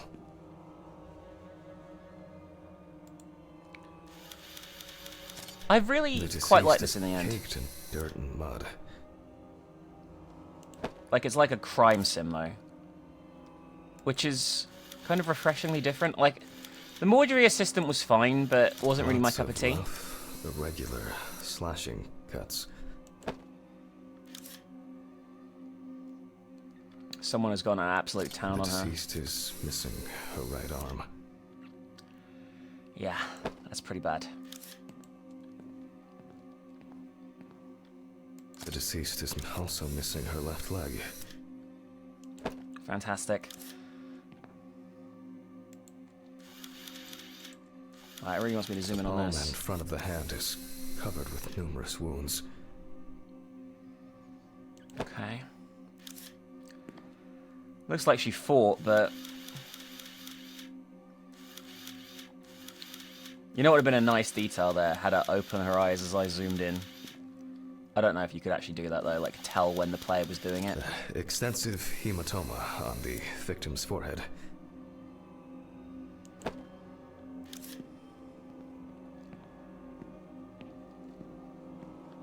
What else am I missing? There. Whatever that is. Several signs of redness on the neck and chest. Okay. Alright, let's pin him up. You can see that Alice has been through a lot. That's an understatement, I think.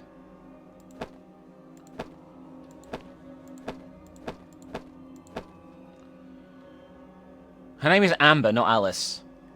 Alice is our wife. Jesus Christ. Why is she so...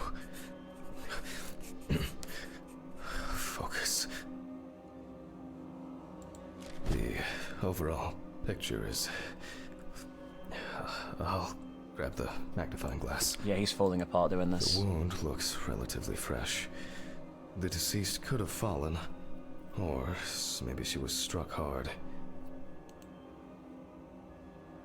Yeah, it's just Minor not doing redness too good appeared here. in several places. I wouldn't call that minor, I'm going to be honest with you, but who am I to tell you that? Wounds were stitched up by someone You're an expert. who knew what they were doing. Oh shit, they've been However, stitched. It seems that the sewing was done in a hurry, and quite carelessly at that.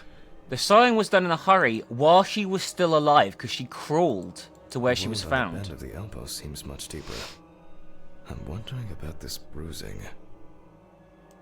Oh my god, this is so fucked compared to every... I mean, the other ones have been fucked, but this is There are no fucked. signs of internal bleeding, detectable through an internal examination. Okay, that seems a bit unusual, right? Wouldn't there be serious signs of internal bleeding? Both the arm and leg were taken all the way to the joint. The perpetrator used a scalpel, but the cut line itself looks jagged. Wouldn't you need something a bit more powerful than a scalpel to cut through bone? These wounds appear to have been caused by crawling across rough ground. Okay. This is horrible. Let me sum this up somehow. Alright. It seems that the perpetrator was very interested in preserving as much skin as possible on the removed limbs. There appear to be no signs of struggle. Some of the wounds were made by the victim crawling, and the hickeys are not fatal. But in this situation, they are worth examining. Oh no. I assume that the deceased had a cannula inserted and was groggy the entire time. The stitching doesn't appear fresh.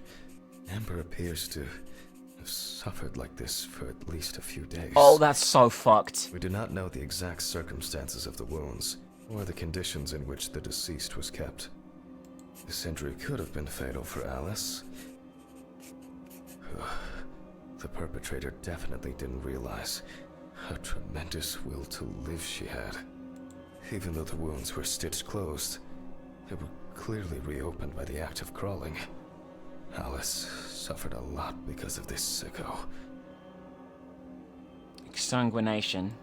There are many indications that she wasn't aware of what she was being put through. I'll check with the UV lamp whether what the perpetrator did. Extensive toxicological tests should help determine what substances she was given. It is unknown how much blood. Yeah, he Amber keeps lost changing in her between skin, Amber and Alice repeatedly and now. especially how much during the procedure performed on her. Infection could have set in. Even if that wasn't fatal, it would severely weaken an already strained body. Maybe it was an accident, or perhaps the final blow. This has the hallmarks of some sick sexual fantasy. This is really fucked. Holy shit. I mean, even if this wasn't... He wasn't unwell, I can see why this would shake you up. Like, fuck. Whether Amber's body. There are some clues. UV lamp. Cases like Alice, you know that I would never. Why did you do it? Do that. Is written on the body in UV. Fucking great. I mean, or is it? Because the window wasn't real, it seems. Jack, breathe. It's okay. It's just. We should not be at work under any circumstances here. You know, like, at all. We just shouldn't be here. Yourself together. Like, holy shit, this is so fucked. This is utterly, totally, completely, amazingly fucked. Alright, okay. Well, we left off with the torso. I guess that wasn't really there, right? But you can see that there are traces around the hickeys. Most likely more traces of the dramatic fight for survival. There's saliva around all the hickeys. Oh my god, that's so fucked. I'm not entirely sure what else I'm looking for now, though, because I seem to have been everywhere. Traces of smeared blood from wounds. The perpetrator was obviously looking for an opportunity to fulfill his paraphilia. I mean, that's definitely true. Clear some space for the X-ray machine. We're gonna have to X-ray Police will her. have plenty to do. If I can find my hard drive, I could just take an X-ray. I'll move these tables away. Okay. Make room for the X-ray Locate machine. the hard drive in the office. Alright. Maybe Dorothy should take over for me today. Yeah, maybe! There's pictures of your dead wife everywhere that weren't there a few minutes ago. I'm so sorry. It wasn't me. This can't be happening. Oh, Jesus Christ. I lost my mind. I must have gone crazy. Jesus Christ. Things are tough for Bob's Burgers right now. Here it is. Huh? The brick is back.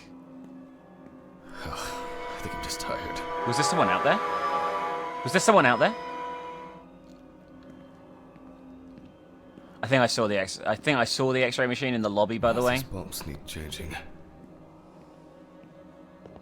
You can't just dismiss the full-on hallucinations of your dead wife. They all know. Huh? Did you answer your phone? Telephone? What phone? They all know. Huh? The phone rang a few minutes ago. I didn't hear anything. For you to take medicine. How so? For you to get results. Yeah. I'll call them back. Yeah, we're just losing it completely. I don't think any of this is real. I think we're just having a full-on fucking breakdown at this point. I don't know if... She keeps blaming us. I've been here too long. But surely it's the serial killer that killed her, unless we're the serial killer, which seems unlikely. How many days is it? It all rolls into one. I mean, this is the 6th day we've been doing this, but there's been big gaps, I think, in between. Because we took a few days off and shit, right?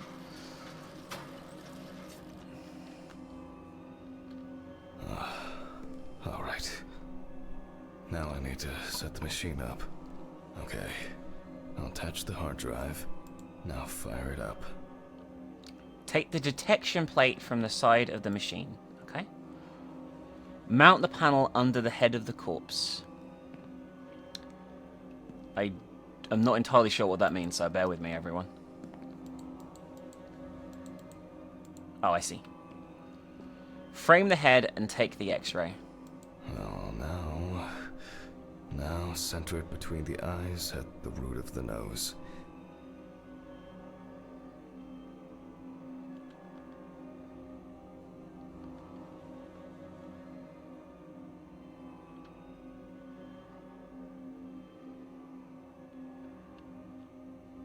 I don't really know what I'm doing here.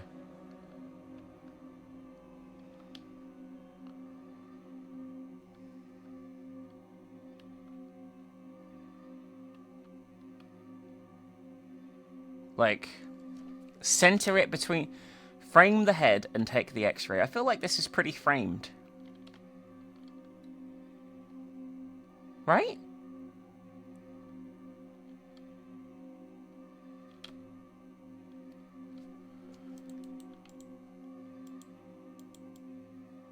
Oh shit, what the fuck is this shit? Oh, I think I need to fill in the box, right? So, like, okay, I think I understand a bit more now. Okay. There we go. Looks good. Got it. I thought for sure this old thing would have tripped the breaker. Alright, let's go and look at the hard drive, I guess. I just need to take the hard drive to the lab. I'll print the image and...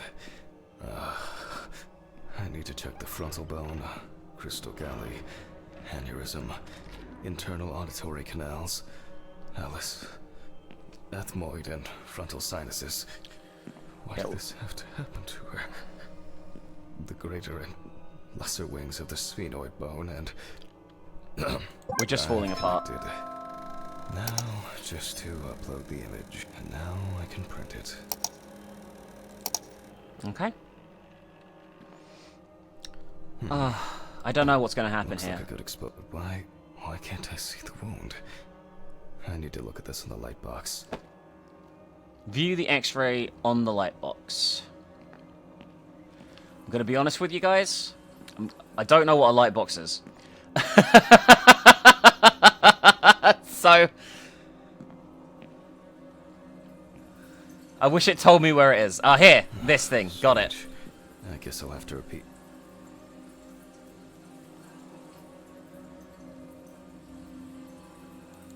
Let there be light. Damn. I knew this luck wouldn't last. Oh, God. I almost believed that this would go off without a hitch tonight. Hey, at least the graphics aren't glitched, and I know where the storage room is now. So this is fine. And now it's all broken. Great. Fuck. Don't you wish? I'll need the flashlight and to find Ridley for help. Are you fucking kidding me? Alright, there's the flashlight. We actually have a flashlight now for the first time in the game. This is gonna escalate badly, I suspect. What are you freaking out about? There's nothing here.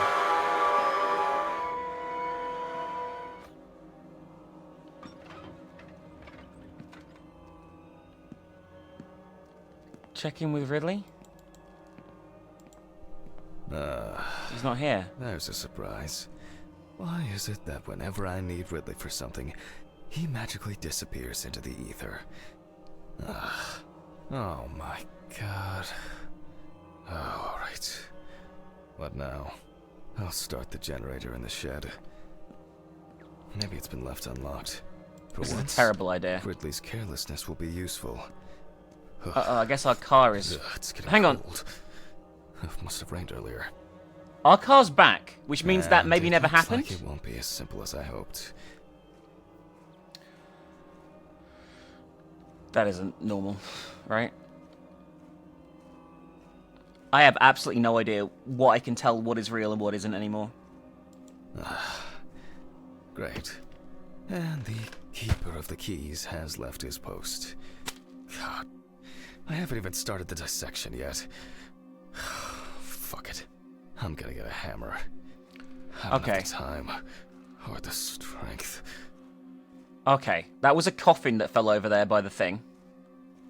I tell you what, this game does suffer from what I would call fear syndrome. So the video game Fear, the first-person shooter, right?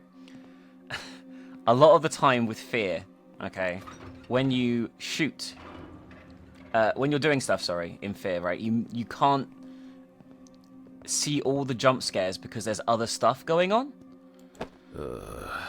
Jesus. I'm feeling dizzy. I'm exhausted.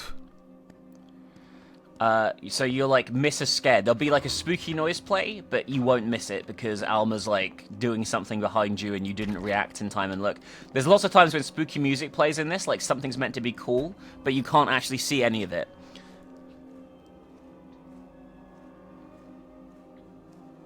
Anyway, let's smash the lock off this. I'm sure there's going to be nothing disturbing in here. Oh shit. I see.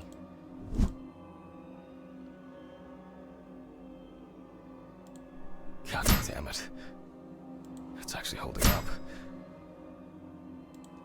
This is really difficult, by the way.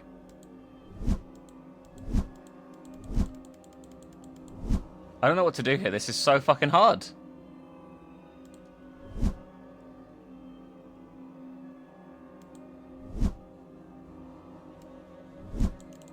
How am I meant to hit this?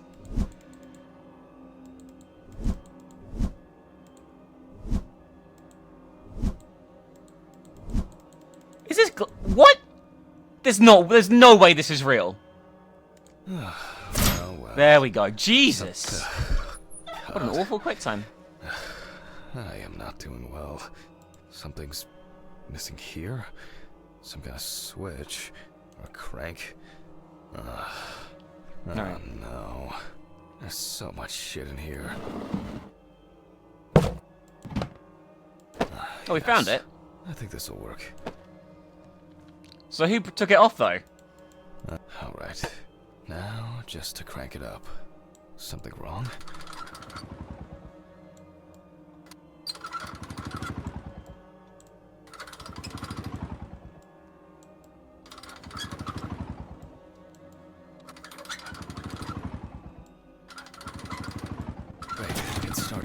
There we go. Not for long. Oh man.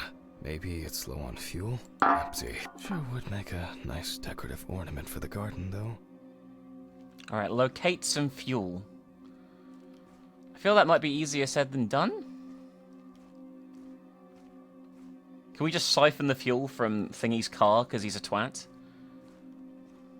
Empty. How many empty gas cans are around this property?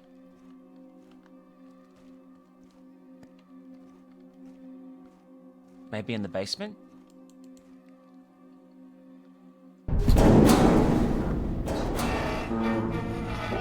I'm surprised it lets me go down here, I'm gonna be honest with you. But it could be down here, right? This seems like a place... Like, if I was Fuel, I'd probably live in a basement.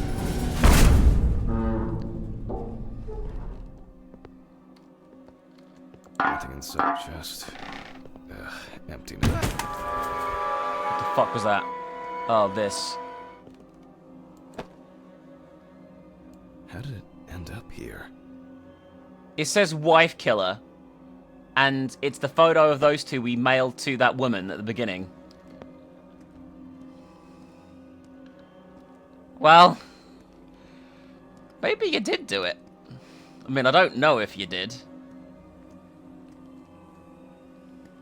I feel it's a bit cliche if you did. But...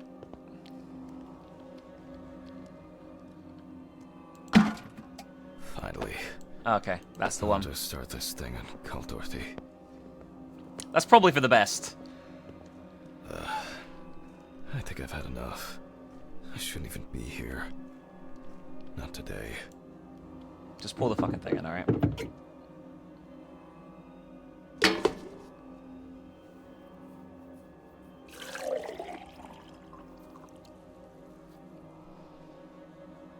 So the entire building's running on this?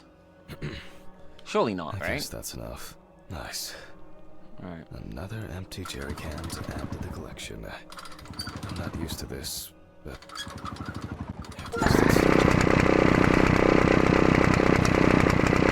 Oh, chapter 5 complete.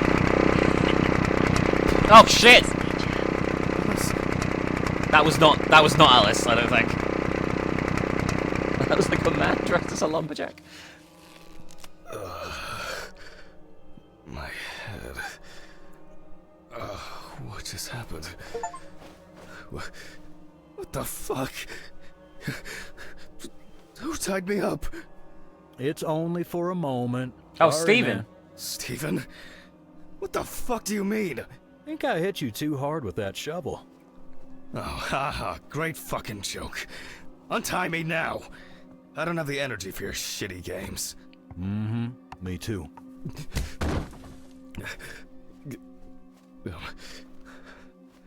I don't understand. Steven, what do you mean? This has got to be some kind of mistake. You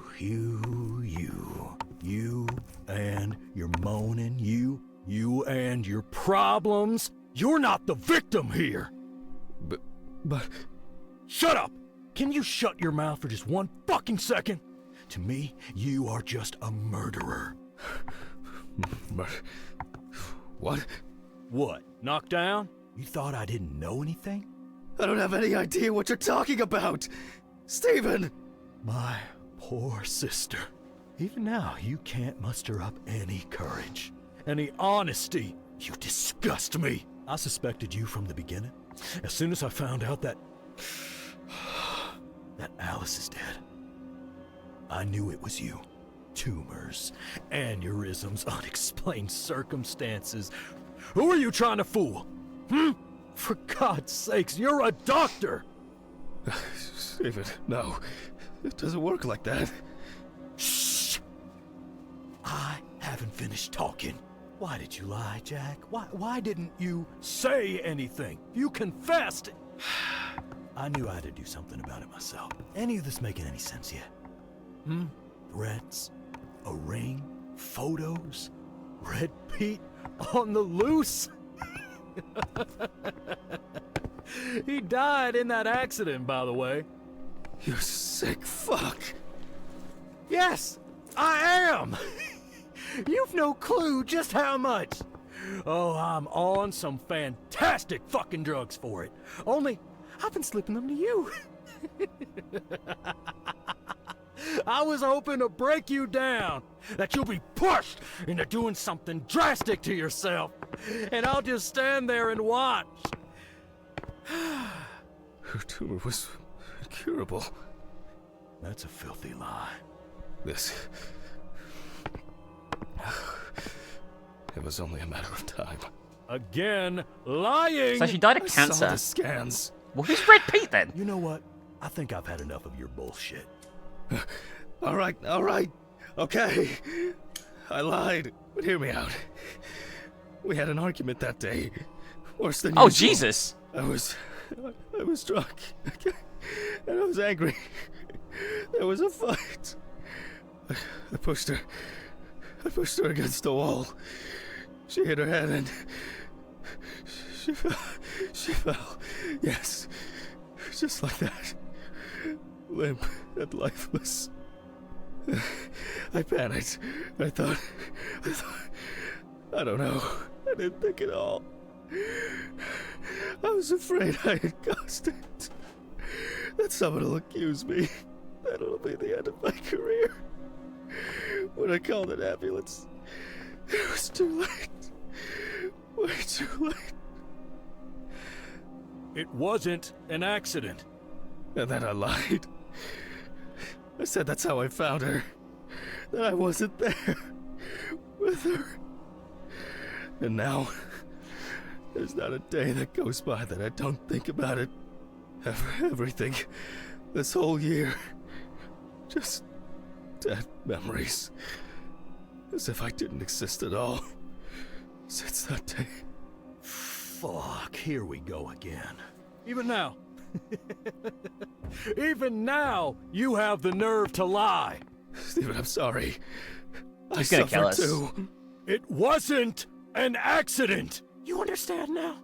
Someone has to pay for this. What's going on here? Steven, drop the gun. It's none of your business, Sean. Leave and forget you saw anything. Steve, you know I can't do that. Mr. Ridley, please, run! Shut up! You know I'll shoot if I have to. Well, in that case, that makes two of us. Jesus. No! Alright. Bit of a bizarre ending, but, I thought overall this was pretty decent. Like, I enjoyed, like, overall, the basic core of the whole thing. I thought it was decent. I wish there was a bit more in terms of, like, investigative stuff rather than it being fully on rails, but I also wouldn't want the trial and error that the mortuary assistant was, kind of. It's hard for me to, like, pin down what I'd want exactly, but I thought this was pretty good overall. The dialogue going into each other and skipping and stuff was a big problem, and him talking too much was a problem, but overall I thought this was quite a good experience, good characters. I enjoyed, like, seeing about each victim and stuff. Yeah, like, I can't put my finger on why I don't think it's super good, but I'm gonna give it a 7. I think it's better than a lot of people are saying it is. Overall, 7 out of 10, a decent sort of, like, narrative-driven crime thing, with a reasonable conclusion. I wouldn't say it was great, but it was okay. Anyway, yeah, that was Autopsy Simulator, and I hope you guys enjoyed. Please remember to slap a like on the video, guys. We're really struggling for likes and comments at the moment, and it increases so many more people to the video if you do that. Like, comment, let me know what you thought about the game in the comment section. Share as much as you can, and please consider pledging to our Patreon. It's still in a bit of a rough spot at the moment. If you enjoy our content and you want to be able to keep this channel going, consider pledging. Even $1 helps out. If we do hit our goal this month, it's going to be Owl Oni over there, which I think would be a fun little replay. A classic horror game from the past.